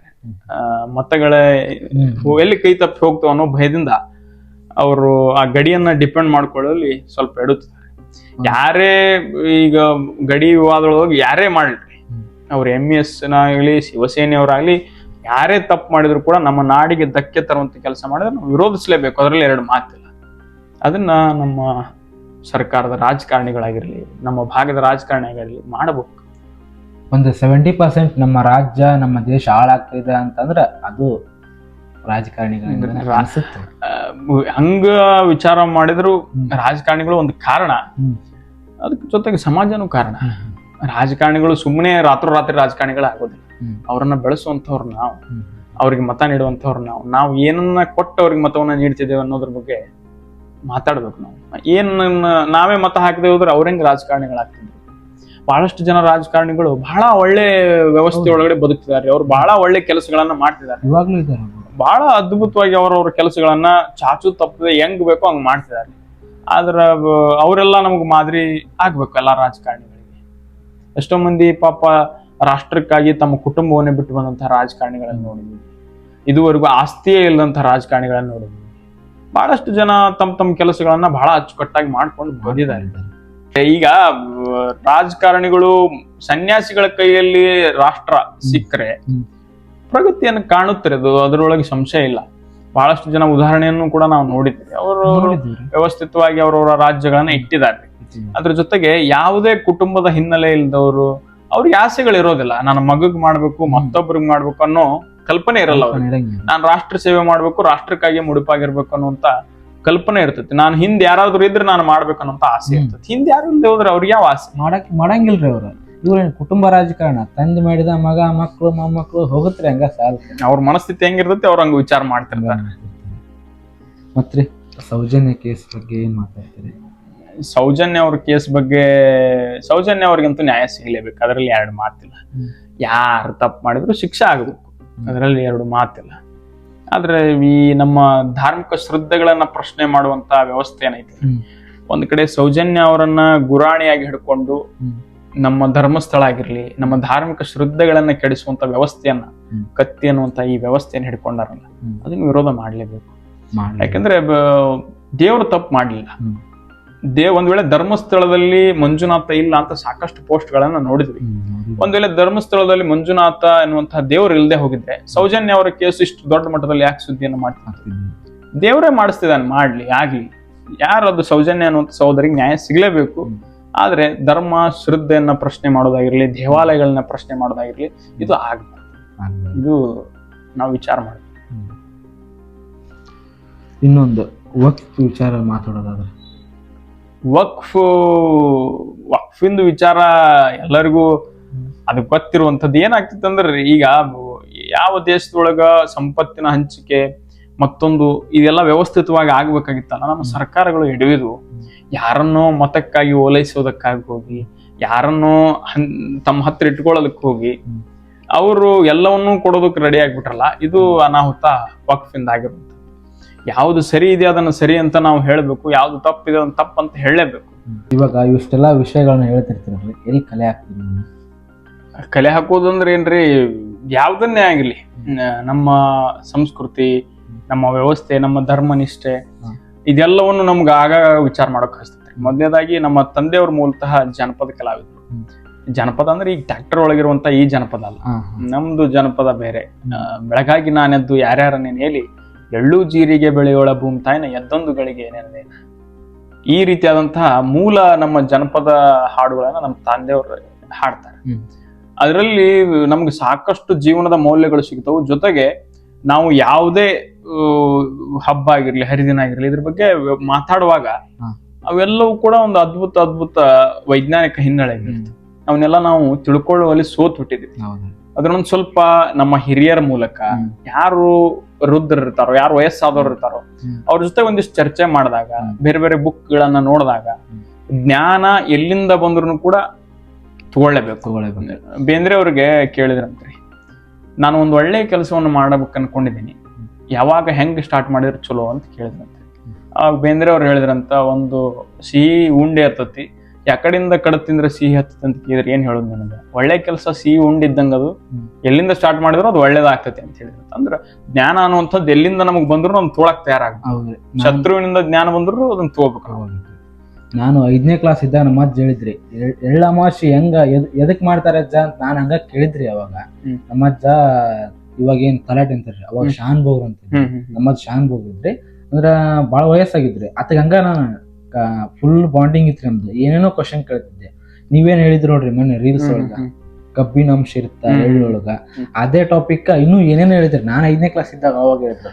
ಮತ್ತೆ ನೀವ್ ಹೇಳಿ ನನ್ ಮರುಕಳಿಕೆ ಆಯ್ತು. ಅದೇ ರೀ, ಎಲ್ಲಾನು ನಮ್ಮ ಹಿರಿಯರು ಯಾವ ಹಬ್ಬ ಮಾಡ್ಲಿ, ಹರಿದಿನ ಮಾಡ್ಲಿ, ಏನೇನೇ ಮಾಡ್ಲಿ, ಎಲ್ಲದರಿಂದನೂ ಒಂದು ಅದ್ಭುತ ವಿಜ್ಞಾನ ಐತಿ. ಅವ್ರಿಗೆ ಪಾಪ ಶಿಕ್ಷಣ ಇಲ್ಲ ಅಂತ ನಾವ್ ಹೇಳ್ತೇವೆ. ನಮ್ಕಿನ ಶಾಣೆ ಇದ್ರು ಅವ್ರು, ನಮ್ಕಿನ ಶಿಕ್ಷಣವಂತರಿದ್ರು. ಅವರಷ್ಟು ಶಿಕ್ಷಣವಂತರು ಇಲ್ಲದೆ ಹೋಗಿದ್ರ ಇಂಥ ಹಬ್ಬಗಳನ್ನ ಫ್ರೇಮ್ ಮಾಡ್ತಾನೆ ಇರ್ತಾರೆ. ಯಾವುದೇ ಹಬ್ಬ ಆದ್ರೂ ತಗೋರಿ ನೀವು, ಅದರಿಂದ ಬಹಳ ದೊಡ್ಡ ವಿಜ್ಞಾನ ಇರ್ತೈತಿ. ನಾವು ನಮ್ಮ ಯುವಕರಿಗೆ ತಿಳಿಸ್ಬೇಕಾಗಿರೋದು ಇದನ್ನ. ನಾವು ಬೇರೆದನ್ನ ಇದು ಕೆಟ್ಟದ್ದು ಕೆಟ್ಟದ್ದು ಕೆಟ್ಟದ್ದು ಅಂತ ಅವ್ರಿಗೆ ಎಷ್ಟರ ಮಟ್ಟಿಗೆ ತೋರ್ಸಕ್ ಸಾಧ್ಯ, ಎಲ್ಲಿವರೆಗೂ ತೋರ್ಸೋಕ್ ಸಾಧ್ಯ? ಕೆಟ್ಟದನ್ನ ವಿಜೃಂಭಿಸಿದ್ರೆ ಕೆಟ್ಟದ್ದೇ ದೊಡ್ಡ ಹೈಲೈಟ್ ಆಗ್ತದೆ. ಹೌದು, ಹೇಳಿದ್ರಲ್ರಿ ಮೊನ್ನೆ ಮಹಾಕುಂಭ ಮೇಳ ಆಯ್ತು, ಅಲ್ಲಿ ಅದ್ರಲಿಂತ ಏನ್ ಲಾಭ ಅಂತ ಅಂದ್ರೆ ಎಷ್ಟೋ ಜನಕ್ಕೆ ಹೊಟ್ಟೆ ಬಹಳ ಜನಗೂ ನಾವು ನೋಡಿದ್ವಲ್ರಿ ಮೊನ್ನೆಲ್ಲ, ಒಬ್ಬ ವ್ಯಕ್ತಿ ದೋಣಿ ನಡೆಸಿನೇ ಕೋಟ್ಯಾಂತರ ರೂಪಾಯಿ ದುಡ್ದ. 45 ದಿನದೊಳಗೆ ಕೋಟ್ಯಾಂತರ ರೂಪಾಯಿ ಒಬ್ಬ ಸಾಮಾನ್ಯ ವ್ಯಕ್ತಿ ಬರುತ್ತಂದ್ರ ಅದು ಈ ಧರ್ಮ ಈ ಸಂಸ್ಕೃತಿಗೆ ಇರುತ್ತ ತಾಕತ್ರಿ. ಬೇರೆ ಯಾವ ದೇಶದೊಳಗೂ ಯಾವ ಸಂಸ್ಕೃತಿಗಳಿಗೂ ಇದು ಸಿಗಲ್ಲ. ರೀ. ಬೇರೆ ಯಾವ ದೇಶಕ್ಕೂ ಈ ಕುಂಭಮೇಳದಂತ ಅದ್ರ ಅರ್ಧನ ಆಯೋಜನೆ ಮಾಡೋಕ್ ಸಾಧ್ಯ ಆಗಲ್ಲ ಅಂತ ವ್ಯವಸ್ಥೆ ಇತ್ತು. ಅದೆಲ್ಲ ಗೊತ್ತಿಲ್ರಿ, ಅದನ್ನ ವಿರೋಧ ಮಾಡೋದ್ರಿಂದ ಗೊತ್ತಿಲ್ಲ. ಅಲ್ಲ, ಎಲ್ರಿಗೂ ಇರೋಂಥದ್ದು ಅದೇ ರೀ. ಯಾವ್ದು ಹೊಲಸು ಇರ್ತತ್ತಲ್ಲ, ಹೊಲಸ್ನಾಗ ಎಲ್ಲಾರು ಸಿಕ್ಕೋಬೇಕಂತ ನಮ್ದು ಪರ್ಸೆಪ್ಷನ್ ಇರೋದು. ಹೊಲಸನ್ನ ವಿಜೃಂಭಣೆ ಮಾಡೋದು ಬಿಡ್ಬೇಕು ನಾವು. ನಮ್ದು ಶ್ರೇಷ್ಠತೆ ಏನೈತಿಲ್ಲ, ಆ ಶ್ರೇಷ್ಠತೆ ಬಗ್ಗೆ ಹೇಳೋದಕ್ಕೆ ತಯಾರ. ಬ್ರದರ್, ಇನ್ನೊಂದು ಇದು ಅಜ್ಜರ್ ತುಲಾಭಾರ ಅಂತ ಏನ್ ಮಾಡ್ತಾರೆ, ಅದ್ರ ಬಗ್ಗೆ ಏನ್ ಹಿನ್ನೆಲೆ ಏನ್ರಿ ಇದು? ಯಾಕಂದ್ರೆ ನನಗ್ ಗೊತ್ತಿಲ್ಲ ಅದು. ಈಗ ನಮ್ಮ ಹಿಂದಿನ ಹಿರಿಯರೆಲ್ಲ ಗುರುಭಕ್ತಿ ಅಂತ ಇರ್ತಿತ್ತು. ಗುರುಗಳಿಗೆ ಒಂದು ಅವ್ರ ಮನಸ್ಸಿಗೆ ಆಲೋಚನೆ ಬಂದಿರೋದನ್ನ ಕೊಡುವಂತ ವ್ಯವಸ್ಥೆ ಇರ್ತಿತ್ತು. ಅದು ಕಾಲಾಂತರವಾಗಿ ಏನಾಯ್ತಂದ್ರೆ ಆ ಗುರುಗಳಿಗೆ ಕೊಡುವಂತ ಈ ತುಲಾಭಾರವನ್ನ ಮಾಡ್ತಾರೆ. ಮಾಡಿ ಏನಂದ್ರ ಗುರುಗಳೇ ನಿಮ್ಗೆ ಸಮನಾದಂಥದ್ದನ್ನ ಕೊಡೋದಕ್ಕೆ ನಮ್ಗೆ ಏನು ಸಾಧ್ಯ. ಅದಕ್ಕಾಗಿ ನಿಮ್ಗೆ ಸಮನಾದಂತ ನನ್ನ ಕೈಲಿಂದ ಏನ್ ಕೊಡೋಕ್ ಸಾಧ್ಯ, ದವಸ ಧಾನ್ಯನೋ ನಾಣ್ಯನೋ ದುಡ್ಡೋ ಮತ್ತೊಂದೋ ನಿಮ್ಮನ್ನ ತಕ್ಕಡಿ ಒಳಗಿಟ್ಟು ನಿಮ್ಕಿನ ಒಂದಿಷ್ಟು ಗುಲಗಂಜಿ ಎಷ್ಟಾದ್ರೂ ನಾನು ನಿಮ್ಗೆ ಜಾಸ್ತಿ ಕೊಡ್ತೇನೆ ಅನ್ನುವಂತ ಭಾವನೆ ಅವ್ರೊಳಗೆ ಇರ್ಲಿ ಅನ್ನುವಂತ ದೃಷ್ಟಿ. ಮತ್ತೆ ತುಲಾಭಾರ ಮಾಡುವಾಗೆಲ್ಲ ನಾವೇನು ಜಾಸ್ತಿ ಬಹಳ ಜನ ಹೇಳ್ತಿರ್ತಾರ, ಇದನ್ನ ಬಹಳ ದೊಡ್ಡ ದುಡ್ಡು ಕೊಡ್ತಾರ ಅವ್ರಿಗೆಲ್ಲ ಸ್ವಾಮಿಗಳು ಕೊಡ್ತಾರ. ಜಾಸ್ತಿ ಇರಲ್ರಿ ಅಲ್ಲಿ ದುಡ್ಡು. ಈಗ 10,000 ರೂಪಾಯಿ ಕಾಯಿನ್ ತಂದು ಅದನ್ನ ತುಲಾಭಾರಕ್ಕೆ ಇಟ್ರ ಅವ್ರ ಸಮನಾಗೆ ತೂಗ್ತತಿ. 20,000 ರೂಪಾಯಿ ಕಾಯಿನ್ ತಂದಿಟ್ರ ಅವ್ರ ಸಮನಾಗೆ ತೂಗ್ತತಿ. ಅದನ್ನ ಕೈಲಿಂದ ಕೊಡುವಂತದ್ದನ್ನೇ ಗುರುಗಳಿಗೆ ಒಂದು ವ್ಯವಸ್ಥಿತ ರೂಪದೊಳಗೆ ನಿಮ್ಮ ತೂಕಕ್ಕೆ ಸಮನಾದಂತದ್ದನ್ನ ನಾನ್ ನಿಮ್ಗೆ ಕೊಡ್ತಾ ಇದ್ದೀನಿ ಅನ್ನುವಂತ ವ್ಯವಸ್ಥೆಯನ್ನ ತುಲಾಭಾರದ ಮೂಲಕ ಮಾಡ್ತಾರೆ. ಅದೇ ಇವಾಗ ಯಾಕಂದ್ರೆ ನನಗೆ ಗೊತ್ತಿದ್ದಿಲ್ಲ, ಕೆಲವೊಂದಿಷ್ಟು ಜನಕ್ಕೆ ಗೊತ್ತಿಲ್ಲ. ಹೌದೌದು, ಹಂಗಾಗಿ ಮತ್ತೆ ನಿಮ್ಗೆ ಯಾವ್ದಾರ ಗೊತ್ತಿದ್ದು, ಈಗ ಹಬ್ಬ ಹರಿದಿನ ಮಾಡ್ತಾರೆ ನಿಮ್ ಕಡೆ, ಅದ್ರ ಒಂದು ಹಿನ್ನೆಲೆ ಇರ್ತವೆ, ಯಾವ್ದಾರು ಒಂದೆರಡು ಹಬ್ಬ. ಈಗ ನಾವು ಯಾವ್ದು ಗಣೇಶನ ಹಬ್ಬವನ್ನು ಮಾಡ್ತೀವಿ. ಗಣಪತಿ ಹಬ್ಬ ಮಾಡೋದು ನಮ್ಮ ಹಿರಿಯರು ಮೊದಲೇದಾಗಿ ಅದರೊಳಗೆ ಇಟ್ಟಿರುವಂತ ವ್ಯವಸ್ಥೆ ಅಂದ್ರೆ ಗಣೇಶನನ್ನ ಆರಾಧನೆ ಮಾಡ್ಬೇಕು ಅನ್ನೋದು ಒಂದು ಭಾಗ. ಜೊತೆಗೆ ಗಣಪನ ಹಬ್ಬ ಆರಂಭ ಆಗುವಾಗ ನೀವು ನೋಡ್ರಿ ಬೇಸಿಗೆ ಕಾಲ ಇರ್ತದೆ. ಬೇಸಿಗೆ ಕಾಲ ಅಂದ ತಕ್ಷಣ ಎಲ್ಲಾ ಕೆರೆ ನೀರು ಬತ್ತಿ ಹೋಗಿ ಅಲ್ಲೆಲ್ಲ ಏನಾಗಿರ್ತದೆ ಅಂದ್ರ ಹೂಳು ತುಂಬಿಕೊಂಡಿರ್ತೈತಿ. ಈಗೇನ್ ನಮ್ಮ ರಾಜಕಾರಣಿಗಳು ಹೂಳು ತೆಗಿಯೋ ಯೋಜನೆ ಅಂತ ಹೇಳ್ತಾರಲ್ಲ, ನಮ್ಮ ಹಿಂದಿನ ಕಾಲದಲ್ಲಿ ಯಾವ ಹೂಳು ತೆಗಿಯೋ ಯೋಜನೆಗಳು ಇರಲಿಲ್ಲ. ಅವಾಗ ಊರಿನ ಒಳಗೆ ಏನ್ ಗಣೇಶನನ್ನ ತಯಾರು ಮಾಡೋ ಕಮ್ಮಾರೋ ಕಂಬಾರೋ ಬಡಿಯರೋ ಅವ್ರೆಲ್ಲಾ ಹೋಗಿ ಆ ಗಣಪನ ತಯಾರು ಮಾಡೋದಕ್ಕೆ ಅಲ್ಲಿ ಇರುವಂತ ಮಣ್ಣನ್ನು ತಗೊಂಡ್ ಬರ್ತಿದ್ರು. ಯಾಕಂದ್ರ ಮಣ್ಣನ್ನು ಮಾಡೋದಕ್ಕೆ ಕೆರೆಯ ಮಣ್ಣು ಬಹಳ, ಗಣೇಶನನ್ನ ಮಾಡೋಕೆ ಕೆರೆಯ ಮಣ್ಣು ಬಹಳ ಒಳ್ಳೇದು. ಅದನ್ನ ತಗೊಂಡ್ ಬರ್ತಿದ್ರು. ಆಗ ಹೂಳು ಎತ್ತದಂಗೂ ಆಯ್ತು. ಅದನ್ನ ತಗೊಂಡ್ ಬಂದು ಗಣೇಶನನ್ನ ತಯಾರು ಮಾಡಿ ಎಲ್ಲಾ ಮಾಡಿ ಗಣೇಶನನ್ನ ಕೂರ್ಸೋ ಹೊತ್ತಿಗೆ ಮಳೆಗಾಲ ಆಗಸ್ಟ್ ಸೆಪ್ಟೆಂಬರ್ ಹೊತ್ತಿಗೆ ಭಾರಿ ಭರ್ಜರಿ ಮಳೆ ಬೀಳ್ತಿರುತ್ತೆ. ನಾವು ಗಣೇಶನ ತಂದು ಮನೆಗಿಟ್ಟ ಮೇಲೆ ಆ ಕೆರೆ ಕಟ್ಟೆಗಳೆಲ್ಲ ಮಳೆ ಬಂದು ತುಂಬಿ ಹೋಗಿರುತ್ತೆ. ನಾವೇನ್ ಮಾಡ್ತೀವಿ ಅಂದ್ರೆ ಗಣೇಶನ ಹಬ್ಬ ಮುಗಿದ ತಕ್ಷಣ ಕೆರೆಗೆ ಹೋಗಿ ಅದೇ ಮಣ್ಣನ್ನ ಚೆಲ್ತೀವಿ. ಆ ಮಣ್ಣು ಏನಾಗ್ತಿತ್ತು ಅಂದ್ರೆ ಒಡ್ಡುಗಳಿಗೆ ಅಂದ್ರೆ ಏನು ನೀರು ಹೊರಗಡೆ ಹೋಗದಂತೆ ಅದು ತಡೆದು ನಿಲ್ಸಿ ಅದು ಏನಾಗ್ತದೆ ಅಂದ್ರೆ ಕೆರೆ ನೀರು ಹೊರಗಡೆ ಹೋಗದಂಗೆ ಕೆರೆ ನೀರನ್ನ ಸಂರಕ್ಷಣೆ ಮಾಡುತ್ತೆ. ಬರೀ ಒಂದು ಗಣೇಶನ ಹಬ್ಬ ಇಷ್ಟು ಪರಿಸರ ಸಂರಕ್ಷಣೆ ಬಗ್ಗೆ ನಮಗ್ ತಿಳುವಳಿಕೆ ಕೊಡ್ತತೆ ಅನ್ನೋದ್ರ ಇಂಥ ಸಾಕಷ್ಟು ಹಬ್ಬ ನಮ್ಮೊಳಗಿರುವಂತದ್ದು ಸಾಕಷ್ಟು ಹಬ್ಬಗಳು ಬಹಳ ವೈಜ್ಞಾನಿಕವಾಗಿದ್ದಾವೆ. ಈಗ ಸುಮ್ಮನೆ ನಾವು ಜೋಕಾಲಿಯನ್ನ ಆಡ್ತೀವಿ. ಜೋಕಾಲಿ ಆಡೋದಂದ್ರೂ ಅದು ಬಹಳ ಅದ್ಭುತ. ಜೋಕಾಲಿ ನಾವು ಹಿಡ್ಕೊಂಡಿರ್ತೀವಲ್ಲ, ಹಗ್ಗ ಹಿಡ್ಕೊಂಡು ಮೇಲಿಂದ ಕೆಳಗೆ ಹೋಗಿ ಜೋಕಾಲಿಯನ್ನ ಆಡ್ತಿರ್ತೀವಿ. ಅದು ಹೇಳೋದೇನಂದ್ರ ಜೀವನ ಅನ್ನುವಂಥದ್ದು ಈ ಜೋಕಾಲಿ ಇದ್ದಂಗ. ಅದು ಮೇಲಾದ್ರೂ ತಗೊಂಡು ಹೋಗ್ತೈತಿ, ಕೆಳಗಾದ್ರೂ ತಗೊಂಡು ಹೋಗ್ತೈತಿ. ಮೇಲೆ ಹೋಗಿ ಕೆಳಗೆ ಬಂದ್ರು ಕೂಡ ಈ ಜೀವನದ ಮೇಲೆ ನಂಬಿಕೆ ಇಟ್ಕೊಂಡು ಅಂದ್ರೆ ಹಗ್ಗದ ಮೇಲೆ ನಾವು ನಂಬಿಕೆನ ಇಟ್ಕೊಂಡು ನಿಂತರ ನಮ್ಮನ್ನದು ಕೆಡೋದಿಲ್ಲ, ನಮ್ಮನ್ನದು ಬಿಳಿಸೋದಿಲ್ಲ. ನೀನ್ ಏನ ಜೀವನದ ಮೇಲೆ ನಂಬಿಕೆ ಇಟ್ಟಿಯಲ್ಲ ಅದನ್ನ ಗಟ್ಟಿಯಾಗಿ ಹಿಡ್ಕೋ, ಮೇಲಾದ್ರೂ ಹೋಗ್ಲಿ ಕೆಳಗಾದ್ರೂ ಹೋಗ್ಲಿ, ನೀನ್ ನಿನ್ನ ಜೀವನವನ್ನು ನಡೆಸ್ತಿರೋ ಅಂತೇಳಿ ಜೋಕಾಲಿ ಮೂಲಕ ನಮ್ಮ ಹಿರಿಯರು ಆದರ್ಶಗಳನ್ನ ಕೊಟ್ಟರು. ಜೋಕಾಲಿ ಆಡದವ್ರಿಗೆಲ್ಲ ಧೈರ್ಯ ಇರ್ತಿತ್ತವ. ಏನು ಸಾಮಾನ್ಯ ದೂರ ಹೋಗ್ತಿದ್ರಲ್ರಿ, ಬಹಳ ಎತ್ತರಕ್ಕೆ ಹೋಗಿ ಜೋಕಾಲಿಗಳು ಕೆಳಗ್ ಬರ್ತಿದ್ವು. ಅವ್ರು ಎದಿ ಗಟ್ಟಿರ್ತಿತ್ತು, ಎಲ್ಲಿಂದ ಎಲ್ಲಿಗೆ ಹೋಗ್ತಿದ್ರು. ಈಗಿನ ನಮ್ಮ ಆಧುನಿಕ ದಿನಮಾನದೊಳಗೆ ಯಾರಿಗೂ ಏನು ಜೋಕಾಲಿ ಅಂದ್ರೆ ಗೊತ್ತಿಲ್ಲ, ಮತ್ತೊಂದು ಕುಂಟೆಬಿಲೆ ಅಂದ್ರೆ ಗೊತ್ತಿಲ್ಲ, ಚಿನ್ನಿದಾಂಡ್ ಅಂದ್ರೆ ಗೊತ್ತಿಲ್ಲ, ಗುಂಡ ಅಂದ್ರೆ ಗೊತ್ತಿಲ್ಲ. ಏನು ಮಕ್ಕಳು ಏನಾಗ್ಬಿಟ್ಟಾರ ಅಂದ್ರೆ ಎಲ್ಲಿ ಕೆಲವೊಂದಿಷ್ಟು ಕ್ರೀಡೆಗಳು ಬಂದ್ಬಿಟ್ಟು ನಮ್ಮ ದೇಶಕ್ಕೆ, ಯಾವ್ದೋ ದೇಶದವ್ರು ನಮ್ಗೆ ಕೊಟ್ಟು ಹೋದ್ರು. ನಾವು ಆ ಕ್ರೀಡೆಗಳನ್ನ ಎಷ್ಟು ಚೆನ್ನಾಗಿ ಹಬ್ಕೊಂಡೇವೆ ಅಂದ್ರೆ ನಮ್ಗೆ ಗೊತ್ತೈತಿ ಅದ್ರೊಳಗೆ ಜೀವನ ಇಲ್ಲ ಅಂತ ಹೇಳಿ, ಆದ್ರೂ ಆ ಕ್ರೀಡೆಗಳನ್ನ ಆಡ್ಬೋದು. ನಮ್ಮ ದೇಶೀಯ ಕ್ರೀಡೆಗಳನ್ನ ನಾವು ಬಿಟ್ಬಿಟ್ಟು ಈ ಜೋಕಾಲಿ ಆಗಿರ್ಲಿ, ಚಿನ್ನಿದಾಂಡು ಆಗಿರ್ಲಿ, ಮತ್ತೊಂದಾಗಿರ್ಲಿ, ಇದೆಲ್ಲವನ್ನು ನಾವು ಬಿಟ್ಟು ಯಾರೋ ಕೊಟ್ಟಿರುವಂತ ಕ್ರೀಡೆಗಳನ್ನ ಮಾಡ್ತೀವಿ. ಮೊದ್ಲು ನಮ್ಮ ಅಣ್ಣ ತಮ್ಮರ ಬಗ್ಗೆ ತಿಳ್ಕೊಳ್ಬೇಕು, ನಮ್ಮ ಮನೆಯ ಅಣ್ಣ ತಮ್ಮರ ಬಗ್ಗೆ, ಆಮೇಲೆ ಮಗ್ಗಲ ಮನೆಯ ಅಣ್ಣ ತಮ್ಮರ ಬಗ್ಗೆ ತಿಳ್ಕೊಬೇಕು. ಅಂದ್ರ ನಮ್ಮ ದೇಶದ ಕ್ರೀಡೆಗಳ ಬಗ್ಗೆ ಮೊದಲು ತಿಳ್ಕೊಳ್ಬೇಕಾಗಿತ್ತು. ಆದ್ರೆ ನಾವು ಮಗ್ಗಲ ಮನೆಯ ಅಣ್ಣ ತಮ್ಮರ ಬಗ್ಗೆನ ಬೇರೆ ದೇಶದ ಕ್ರೀಡೆಯನ್ನು ಬಹಳ ತಿಳ್ಕೊಂಡು ಬಿಟ್ಟು, ಅದು ನಮ್ ದುರಾದೃಷ್ಟ. ಇದಕ್ಕೆಲ್ಲ ಕಾರಣ ಏನಿರ್ಬೋದು? ಶಿಕ್ಷಣನೇ ಕಾರಣ ರೀ. ಏನಾಗ್ಬಿಡುತ್ತಂದ್ರೆ ಈಗ ಸುಮ್ಮನೆ ನಾವು ಕ್ರಿಕೆಟ್ ಅನ್ನೋ ಉದಾಹರಣೆ ಆಗಿ ತಗೊಂಡ್ರ, ಕ್ರಿಕೆಟ್ ಆಡುವಂತ ಬ್ಯಾಟ್ಸ್ಮನ್ಗಳು ಗಲ್ಲಿಗೊಬ್ರು ಸಿಗ್ತಾರೆ. ಗಲ್ಲಿಗೊಬ್ಬೊಬ್ರು ಬ್ಯಾಟ್ಸ್ಮನ್ ಬೌಲರ್ ಸಿಗ್ತಾರ. ಅದೇ ಒಬ್ಬ ಚಿನ್ನಿದಾಂಡು ಆಡಕ್ ಹೋಗಿ ಹುಡುಗನ್ ಕರ್ಕೊಂಡ್ಬರ್ರಿ, ಸಿಗಲ್ಲ. ಗೋಲಿಯನ್ನು ಹೆಂಗ್ ಹಿಡಿಯೋದಂತ ಗೊತ್ತಿಲ್ಲ ಮಕ್ಕಳಿಗೆ. ಎಡಗೈಯಾಗ ಹಿಡಿಬೇಕು, ಬಲಗೈ ಹಿಡಿಬೇಕು ಅಂತ ಗೊತ್ತಿಲ್ಲ. ಕುಂಟೆ ಬಿಲ್ಲಿ ಅಂದ್ರೆ ಏನು, ಅದನ್ನ ಹೆಂಗ್ ಆಡ್ಬೇಕು ಅನ್ನೋದು ಗೊತ್ತಿಲ್ಲ. ನಾವು ಎಲ್ಲ ಏನ್ ಮಾಡ್ತಿದೀವಿ ಅಂದ್ರೆ ಮೊಬೈಲ್ ಒಳಗ ಇನ್ನೊಬ್ಬರನ್ನ ಕೊಲ್ಲುವಂತ ಆಟಗಳನ್ನ ಆಡ್ತಿದ್ವಿ, ಮೊಬೈಲ್ ಒಳಗ ರಕ್ತ ಹರಿಸುವಂತ ಆಟಗಳನ್ನ ಆಡ್ತಿದೀವಿ. ನಮ್ಮ ಮಕ್ಕಳಿಗೆ ಕಲಿಸ್ಬೇಕಾಗಿರೋದು ಅದನ್ನಿಲ್ಲ. ಕೆತ್ತಬೇಕು, ಕೈಕಾಲು ಮುರ್ಕೋಬೇಕು, ಆಡ್ಬೇಕು, ಬೀಳ್ಬೇಕು, ಏಳ್ಬೇಕು.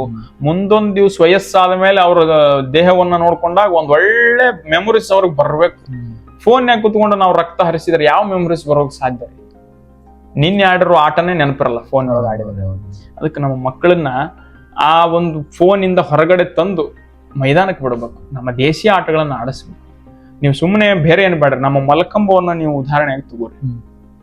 ಮಲ್ಕಂಬ ಅನ್ನೋದು ಕ್ರೀಡೆ ಏನೈತಲ್ರಿ, ನೆಲದ ಮೇಲೆ ಮಾಡುವಂತ ಆಸನಗಳನ್ನ ಕಂಬದ ಮೇಲೆ ಮಾಡೋದೇ ಮಲ್ಕಂಬ. ನೀವು ಬೇರೆ ಕ್ರೀಡೆಗಳನ್ನ ಆಡುವಾಗ, ವಿದೇಶಿ ಕ್ರೀಡೆಗಳನ್ನ ಆಡುವಾಗ ಮನಸ್ಸು ಮತ್ತು ದೇಹ ಒಂದೇ ಕಡೆ ಇರಲ್ಲ. ಆದ್ರೆ ಮಲ್ಲಕಂಬ ಹತ್ತದಾಗ ಮಲ್ಲಕಂಬದ ಮೇಲೆ ಆ ಹುಡುಗ ಏನ ಮಾಡ್ತಿರ್ತಾನಲ್ಲ, ಅವನಿಗೆ ಭಯ ಇರುತ್ತೆ, ನಾನು ಕೆಳಗಡೆ ಬೀಳ್ತೀನಪ್ಪ, ನಾನು ಕೆಳಗಡೆ ಬೀಳಬಾರ್ದು ಅಂತ ಹೇಳಿ ಅವನ ದೇಹವನ್ನ, ಅವನ ಮನಸ್ಸನ್ನ ಕೇಂದ್ರೀಕೃತಗೊಳಿಸ್ಕೊಂಡು ಅದ್ರ ಬಗ್ಗೆನೇ ಧ್ಯಾನ ಇರುತ್ತೆ. ಅವನ ದೇಹ ಮನಸ್ಸು ಆ ಆಟದ ಮೇಲೇನೆ ಇರುತ್ತೆ. ಅದಕ್ಕಾಗಿ ಅವನಿಗೆ ಏನಾಗ್ತದೆ ಅಂದ್ರೆ ಸಹಜವಾಗಿಯೇ ಅವನಿಗೇನ್ ಏಕಾಗ್ರತೆ ಬಂದ್ಬಿಡುತ್ತೆ. ಓದಿನಲ್ಲಿಯೂ ಆ ಏಕಾಗ್ರತೆ. ಇಂಥ ಹಲವಾರು ವ್ಯವಸ್ಥೆಯನ್ನ ನಮ್ಮ ಹಿರಿಯರು ಆಟಗಳ ಮೂಲಕ ನಮ್ಗೆ ಕೊಟ್ಟು ಹೋಗಿದ್ರು. ನಾವೆಲ್ಲ ಚಿಕ್ಕವರಿದ್ದಾಗ ಆಡ್ತಿದ್ವಿ. ಹತ್ತಿ ಕಟ್ಟಿಗೆ, ಬಿತ್ತಿ ಕಟ್ಟಿಗೆ, ಭಾವ ನೋಡು, ಬಸಪ್ಪ ನೋಡು, ಕೈ ಕೈ, ಧೂಳುಗೈ, ಪಂಚಂ, ಪಗಡಂ, ನೆಲ್ಲಿಕಟ್ಟೆ ಹನುಮ, ದಾಸರ ಬರಮ, ತಿಪ್ಪಿ ಮೇಲೆ ಬೋಳಿ, ರಗಟ್ಟ ಹೋಳಿ ಅಂತ ಬೇರೆ ಬೇರೆ ಬೇರೆ ಬೇರೆ ಆಡ್ತಿದ್ವಿ. ಇದ್ರೊಳಗೂ ನಮ್ಮ ಹಿರಿಯರು ಬಹಳ ಅದ್ಭುತವಾದಂತಹ ಜ್ಞಾನವನ್ನು ಕೊಟ್ಟರು. ಹತ್ತಿ ಕಟ್ಟಿಗೆ ಅಂದ್ರೆ ಜೀವಂತ ಇರೋ ಮನುಷ್ಯ, ಬಿತ್ತಿ ಕಟ್ಟಿಗೆ ಅಂದ್ರೆ ಸತ್ತಿರುವಂತಹ ಮನುಷ್ಯ, ಭಾವ ನೋಡಂದ್ರ ಸತ್ತಿರುವಂತ ಮನುಷ್ಯನ ಕೆಲವೊಂದಿಷ್ಟು ದಿವ್ಸ ಇಟ್ಟರೆ ಬಾಯ್ತಾನಂತ, ಬಸಪ್ಪ ನೋಡಂದ್ರೆ ಇನ್ನೊಂದಿಷ್ಟು ದಿವ್ಸ ಇಟ್ಟರೆ ಬಸಿತಾನಂತ. ಯಾಕಷ್ಟು ದಿವ್ಸ ಇಡ್ತಿದ್ದ ಅಂದ್ರ ಹಿಂದಿನ ಕಾಲದೊಳಗೆ ಗಾಡಿಗಳಿರ್ಲಿಲ್ಲ, ಬೀಗರೆಲ್ಲ ಬರೋದಕ್ಕೆ ಲೇಟ್ ಆಗ್ತಿದ್ರು. ಅದಕ್ಕೆ 3-4 ದಿವ್ಸ ಇಟ್ರೆ ಅವ್ನು ಬಸಿತಿತ್ತಂತ. ಹತ್ತಿ ಕಟ್ಟಿಗೆ, ಬಿತ್ತಿ ಕಟ್ಟಿಗೆ, ಭಾವ ನೋಡು, ಬಸಪ್ಪ ನೋಡು, ಕೈ ಕೈ, ಧೂಳುಗೈ ಅಂದ್ರ ಕೈಯನ್ನ ನಾವು ಧೂಳ ಮಾಡಿಕೊಂಡು ಮಣ್ಣನ್ನ ಭೂಮಿಗೆ ಹಾಕಬೇಕು, ಧೂಳುಗೈ. ಪಂಚಂ ಪಗಡಂ ಅಂದ್ರ ಆ ಧೂಳನ್ನ ಹಾಕುವಾಗ ಊರನ ಐನೋರು ಒಂದಿಷ್ಟು ತಗಡುಗಳನ್ನ ಮತ್ತೊಂದನ್ನ ಬಡಿತಿದ್ರು. ಆ ಏನು ಒಳಗಡೆ ಕುಣಿ ಇರುತ್ತಲ್ಲ, ಕುಣಿ ಒಳಗಡೆ ಬಡಿತಿದ್ರು. ಪಂಚಂ ಪಗಡಂ, ನೆಲ್ಲಿಕಟ್ಟಿ ಹನುಮ, ದಾಸರ ಬ್ರಹ್ಮ. ನಾವೇನೋ 5-5 ಬಗ್ಸಿ ಬಣ್ಣನ ಹಾಕಿ ಬಂದ್ಬಿಡ್ತೀವಿ. ಅದನ್ನ ಮಸ್ತಾಗಿ ಮುಚ್ಚೋರು, ಅದಕ್ಕೆ ವ್ಯವಸ್ಥೆ ಮಾಡಿ ಬರೋರು ಅಂದ್ರ ನೆಲ್ಲಿಕಟ್ಟಿ ಹನುಮ, ದಾಸರ ಬ್ರಹ್ಮ. ತಿಪ್ಪಿ ಮೇಲೆ ಕೋಳಿ, ಲಗಟ್ಟ ಹೋಳಿ ಅಂದ್ರ ತಿಪ್ಪಿ ಮೇಲೆ ಕೋಳಿ ಯಾಕೆ ಬಂತು ಅಂದ್ರ ನಾವು ಗಮನಿಸ್ಬೇಕು. ಸತ್ತಂತ ಶವವನ್ನು ತಗೊಂಡು ಹೋಗುವಾಗ ಅದ್ರ ಹಿಂದೆ ಒಂದಿಷ್ಟು ನವಣಿನೋ ದವಸ ಧಾನ್ಯನೋ ಕಟ್ಟಿರ್ತಾರ, ಅದಕ್ಕೊಂದು ತೂತು ಮಾಡಿ ಕೈ ಬಿಟ್ಟಿರ್ತಾರ. ಅದು ಸ್ಮಶಾನದವರೆಗೂ ಚಲ್ಕೊಂಡು ಬಂದಿರ್ತೈತಿ. ಓಣೆ ಒಳಗಿರುವಂತ ಕೋಳಿ ಅದನ್ನ ಆರಿಸ್ಕೊಂಡು ಬಂದು ಎಲ್ಲಿ ಕುಣಿ ಇರುತ್ತಲ್ಲ ಆ ಕುಣಿ ಮೇಲೆ ಬಂದು ಲಗಾಟ್ ಹೊಡಿಯುತ್ತ. ಅಂದ್ರ ಒಬ್ಬ ಮನುಷ್ಯ ಹುಟ್ಟಿನಿಂದ ಸಾಯೋವರೆಗೂ ಹೆಂಗಿರ್ಬೇಕನ್ನುವಂಥದ್ದನ್ನ ಸಣ್ಣ ಮಕ್ಕಳಿಗೆ ಹತ್ತಿ ಕಟ್ಟಿಗೆ, ಬಿತ್ತಿ ಕಟ್ಟಿಗೆ, ಭಾವ ನೋಡು, ಬಸಪ್ಪ ನೋಡು, ಈ ಆಟಗಳ ಮೂಲಕ ನಮ್ಮ ಹಿರಿಯರು ಕಲಿಸ್ಕೊಟ್ರಲ್ಲ. ಯಾವ ವಿದೇಶಿ ಆಟ ಇದನ್ನ ಕೊಡೋಕ್ ಸಾಧ್ಯ? ನಮ್ಮ ಮಕ್ಕಳಿಗೆ ಇದು ಯಾವ್ದನ್ನು ಕಲಿಸ್ಲೇ ಇಲ್ಲ ನಾವು. Johnny Johnny yes papa, twinkle twinkle little star, ಏನಿತ್ತು ಇದ್ರೊಳಗಡೆ? ಏನು ಇಲ್ಲ. ಇವನ್ನೆಲ್ಲ ಎಲ್ಲಿ ತಿಳ್ಕೊಂಡಿರ್ತಾರೆ? ಇದೆಲ್ಲವೂ ಏನ್ರಪ್ಪ ಅಂದ್ರ ನಮ್ಮ ಹಿರಿಯರು. ನಾವು ಯಾವಾಗಲೂ ಶಿಕ್ಷಣವಂತರ ಜೊತೆಗೆ ಮಾತಾಡೋದಕ್ಕಿಂತ ಅನಕ್ಷರ ಜೊತೆಗೆ ಮಾತಾಡ್ಬೇಕು, ಅನಕ್ಷರಸ್ಥರ ಜೊತೆಗೇನೆ ಮಾತಾಡ್ಬೇಕು. ಯಾರೇ ನಮ್ಮ ಜೀವನದೊಳಗೆ ನನ್ನೊಂದು ಸಂಕಲ್ಪ, ನನ್ನ ಜೊತೆಗೆ ಬಸ್ಸಲ್ಲಾಗ್ಲಿ ಮತ್ತೊಂದ್ರಲ್ಲಿ ಯಾರೇ ಅಜ್ಜ ಅಜ್ಜಿ ಹಿರಿಯರು ಯಾರೋ ಬಂದ್ ಕುಂತಾರ ಸುಮ್ಮನೆ ಮಾತಾಡ್ಸೋದು. ಅವ್ರನ್ನ ಎಷ್ಟು ಪ್ರೀತಿಯಿಂದ ಮಾತಾಡ್ಸ್ತಾರ ಅಂದ್ರೆ ನಾವೇನ್ ಲವರ್ ಅಂತ ಕರಿತೀವಲ್ಲ, ಲವರ್ ಅಷ್ಟು ಚಂದ ಮಾತಾಡ್ಸ್ತಾರ, ಅಷ್ಟು ಚೆನ್ನಾಗಿ ಮಾತಾಡ್ಸ್ತಾರ. ಅಷ್ಟು ಚಂದ ಅವರು ಅವ್ರ ಅನುಭವಗಳನ್ನ ಹೇಳ್ಕೊಂತಾರ. ಬಹಳ ಪೇಷನ್ಸ್ ಇಂದ ಕೇಳ್ಬೇಕು. ಅವ್ನು ಕೇಳೋದಾಗ ಇಂಥವೆಲ್ಲ ಬಹಳ ಸಂಗತಿಗಳು ಹೊರಗಡೆ ಬರ್ತವೆ.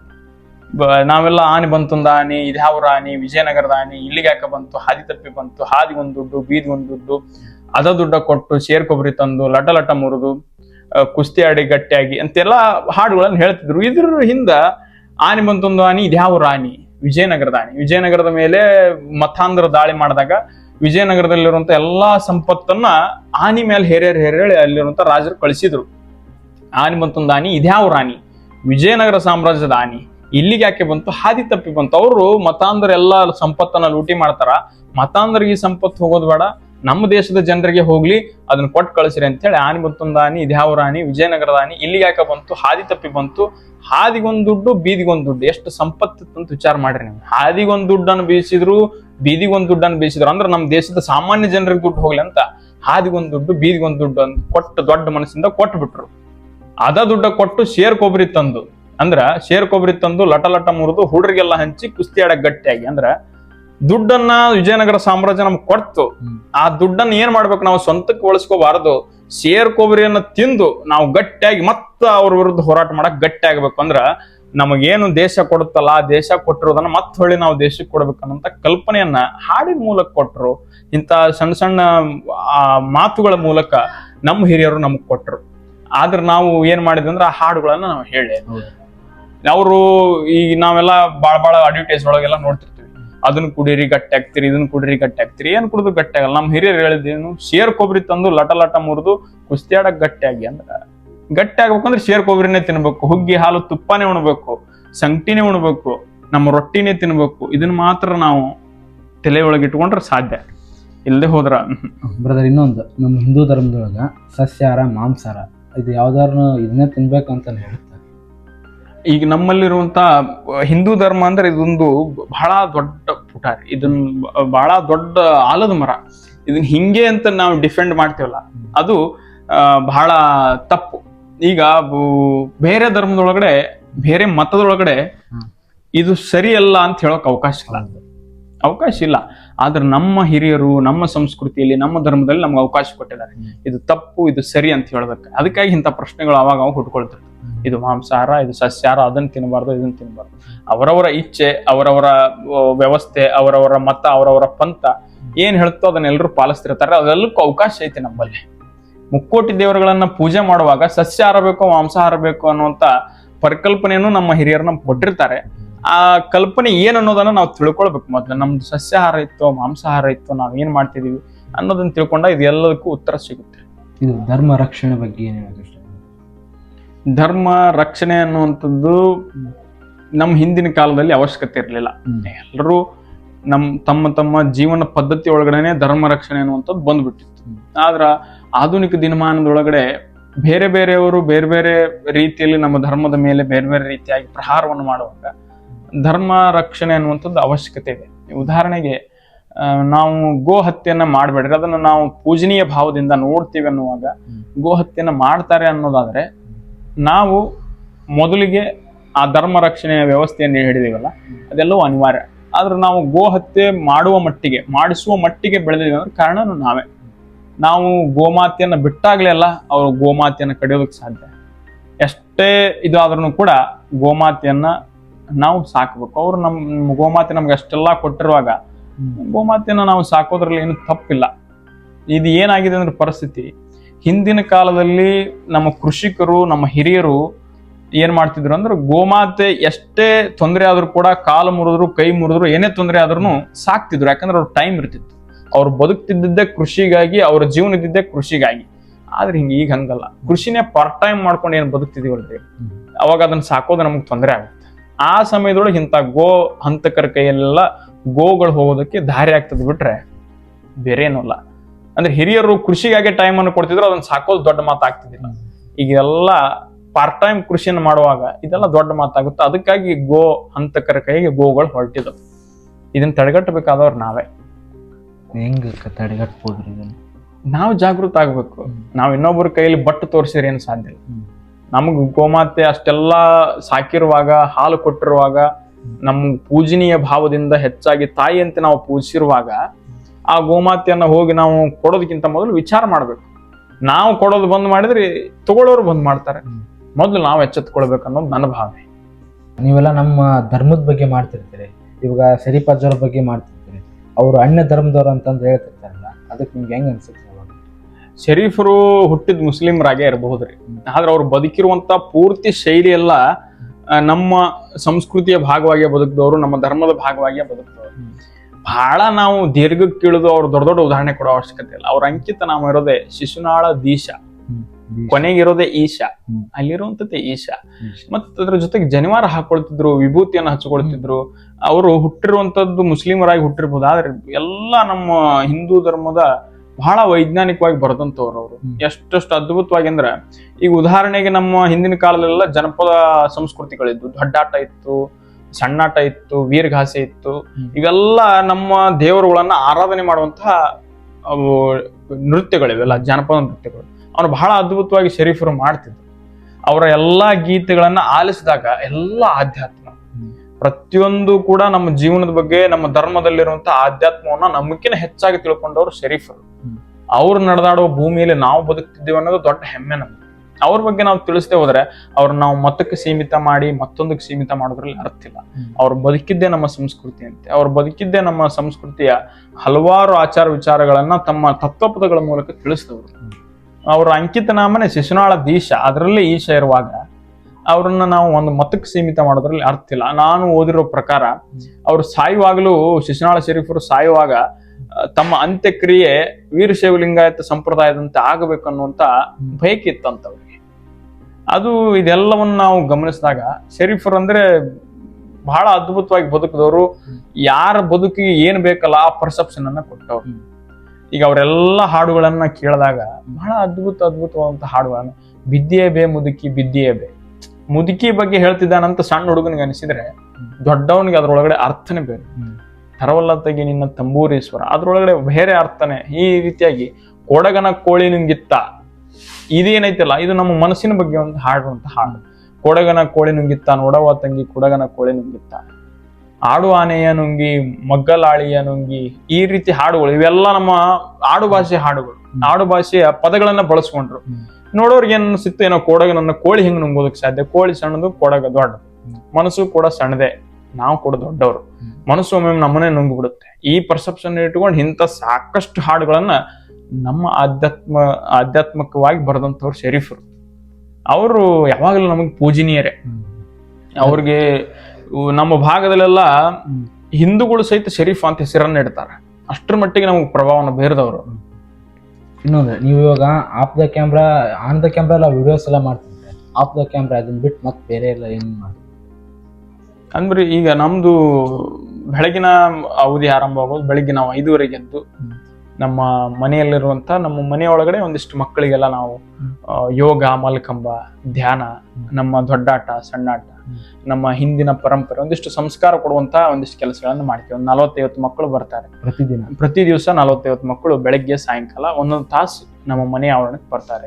ನಾವು ಮನೆ ಕಟ್ಟೋದಕ್ಕಿಂತ ಮೊದಲು ಮಕ್ಕಳಿಗಾಗಿ ಒಂದಿಷ್ಟು ಕುಟೀರ ಅಂತ ಹೇಳಿ, ಜಾನಪದ ಕ್ರೀಡಾರಂಗ ಕುಟೀರ ಅಂತ ಕಟ್ಟಿಕೊಂಡು ಆ ಮಕ್ಕಳಿಗೆ ಒಂದಿಷ್ಟು ಶಿಕ್ಷಣವನ್ನು ಕೊಡಬೇಕು, ಮತ್ತೊಂದನ್ನು ಕೊಡ್ಬೇಕಂತ ಹೇಳಿ ವ್ಯವಸ್ಥೆ ಒಳಗಡೆ ಬೆಳಗ್ಗೆ ಸಾಯಂಕಾಲ 1-1.5 ತಾಸು ಅವರಿಗೆ ನಮ್ಮ ಮಲ್ಲಕಂಬ, ಯೋಗ, ಧ್ಯಾನ, ನಮ್ಮ ಜನಪದ ಕ್ರೀಡೆಗಳು, ನಮ್ಮ ಸಂಸ್ಕೃತಿ, ಸಂಸ್ಕಾರವನ್ನು ಕೊಡುವಂತ ಕೆಲಸವನ್ನು ಮಾಡ್ತಿದ್ವಿ. ನಾನು ನಮ್ಮ ತಂಗಿ ಸಹೋದರಿ ಜೊತೆ ಸೇರ್ಕೊಂಡು ಆ ಮಕ್ಕಳಿಗೆಲ್ಲ ಕೊಟ್ಟು, ನಾವೇನೋ ದೊಡ್ಡದಾಗಿ ಯಾರನ್ನೋ ಬದಲಾವಣೆ ಮಾಡ್ತೀವಿ ಅನ್ನೋ ಹುಮ್ಮಸ್ಸಿಲ್ಲ.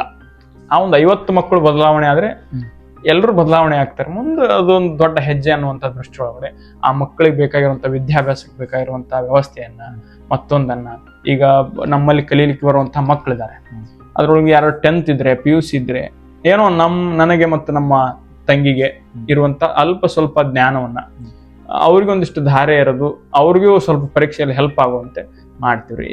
ಏನೂ ಗೊತ್ತಿಲ್ಲಾರಂತ 2 ಜನ ನಮ್ಮ ಕಲಿಯುವಂತ ಬರುವಂತ ಹುಡುಗರು 75-78 ವರೆಗೂ ಪರ್ಸೆಂಟೇಜ್ ಅನ್ನು ಮಾಡಿದ್ರು. ಏನೂ ಬರ್ತಿರ್ಲಿಲ್ಲ. ಒಂದಿಷ್ಟು ಸಾಧಾರಣ ಇರುವಂತ 2 ಮಕ್ಕಳು 93-95 ವರೆಗೂ ಪರ್ಸೆಂಟೇಜ್ ಅನ್ನ ಹೋದ ವರ್ಷ 10th ಅಲ್ಲಿ ಮಾಡಿದ್ರು. ಈ ರೀತಿಯಾಗಿ ನಮ್ಮ ಸಮಾಜಕ್ಕೆ ಏನು ಕೊಡೋದಕ್ಕೆ ಸಾಧ್ಯನೋ ನಮ್ಮ ಮೂಲಕ ಅದನ್ನ ಕೊಡೋದು. ಇದು ಅಕ್ಷರ ಮತ್ತು ವಿದ್ಯಾ ದಾನ. ದಾನ ಕೊಡೋಷ್ಟು ದೊಡ್ಡವರಂತೂ ಅಲ್ಲ, ಆದ್ರೆ ಮಕ್ಕಳಿಗೆ ಒಂದಿಷ್ಟು ನಮ್ಮ ದೇಶೀಯ ಕ್ರೀಡೆಗಳು, ಮಲಕಂಬ, ಯೋಗ, ಬೇರೆ ಬೇರೆ ಆಟಗಳನ್ನ ಆಡಿಸೋದ್ರ ಜೊತೆಗೆ ಇಂಥ ವ್ಯವಸ್ಥೆಯನ್ನ ಅವರಿಗೆ ರೂಢಿಸ್ಕೊಂಡು ಹೊರಟ ₹1 ಸಂಭಾವನೆ ತಗೊಳ್ಳದೇ ಇರೋದು, ಯಾವ ಸಂಭಾವನೆಯನ್ನು ತಗೊಳ್ಳಲ್ಲ, ಉಚಿತವಾಗಿನೇ ಎಲ್ಲವನ್ನು ಕಲಿಸ್ತೀವಿ, ಎಲ್ಲವನ್ನು ಮಾಡ್ತೀವಿ. ಧರ್ಮ ಸಂಸ್ಕೃತಿ ಅಂತ ವಿಡಿಯೋದೊಳಗೆಲ್ಲ ಹೇಳ್ತಿರ್ತೀರಿ, ಅದನ್ನ ಹೆಂಗ್ ಪಾಲನೆ ಮಾಡ್ತೀರಿ ನೀವು? ಪಾಲನೆ ಮಾಡೋದಂದ್ರೆ ಅದು ಪಾಲನೆ ಮಾಡ್ಬೇಕಂತ ಯಾವ್ದನ್ನು ಮಾಡಬೇಕು, ಅದು ನಮ್ಮ ಬದುಕಿನ ಭಾಗವೇ ಆಗಬೇಕು. ಈಗ ನಾವೆಲ್ಲ ಏನ್ ಮಾಡ್ತಿದೀವಿ ಅಂದ್ರೆ ನಮ್ಮ ಸಂಸ್ಕೃತಿ ಒಳಗಡೆ, ಎಲ್ಲಾ ಸಂಸ್ಕೃತಿ ಒಳಗಡೆ ಹಣಿ ಮೇಲೆ ಏನೋ ಒಂದು ಹಚ್ಕೋಬೇಕಂತ ಇರುತ್ತೆ. ಆದ್ರೆ ನಾವೇನ್ ಮಾಡ್ತಿದೀವಿ ಅಂದ್ರೆ ಏನೋ ಅಕ್ಷರಸ್ಥರು, ಎಜುಕೇಟೆಡ್ಸು, ಗ್ರಾಜುಯೇಟೆಡ್ಸ್ ಅಂತ ಹೇಳಿ ಹಣಿ ಮೇಲೆ ಏನು ಇರಲ್ಲ ನಮ್ಗೆ. ನಾವೆಲ್ಲ ಕಾಲೇಜಿಗೆಲ್ಲ ಹೋದಾಗ ಫಸ್ಟ್ ಹೋದಾಗ ನಮ್ಮ ಉಡುಗೆ ತೊಡುಗೆಗಳನ್ನು ನೋಡ್ತಿದ್ರು. ನಾವು ಹಾಕ್ತಿರೋದು ಖಾದಿ ಡ್ರೆಸ್ಸು, ಹಣಿ ಮೇಲೆ ವಿಭೂತಿ, ಕೇಸರಿ, ಕಿವಿಯಲ್ಲಿ ಈ ತರದಂತಹ ಮುರುಗಳನ್ನು ಹಾಕೊಂಡು ಹೋದಾಗೆಲ್ಲ ನೋಡುವಂತ ದೃಷ್ಟಿನೇ ಬದಲಿತ್ತು ನಮ್ಗೆ. ನಾವು ಯಾವತ್ತೂ ಹಿಂಜರಿಲಿಲ್ಲ.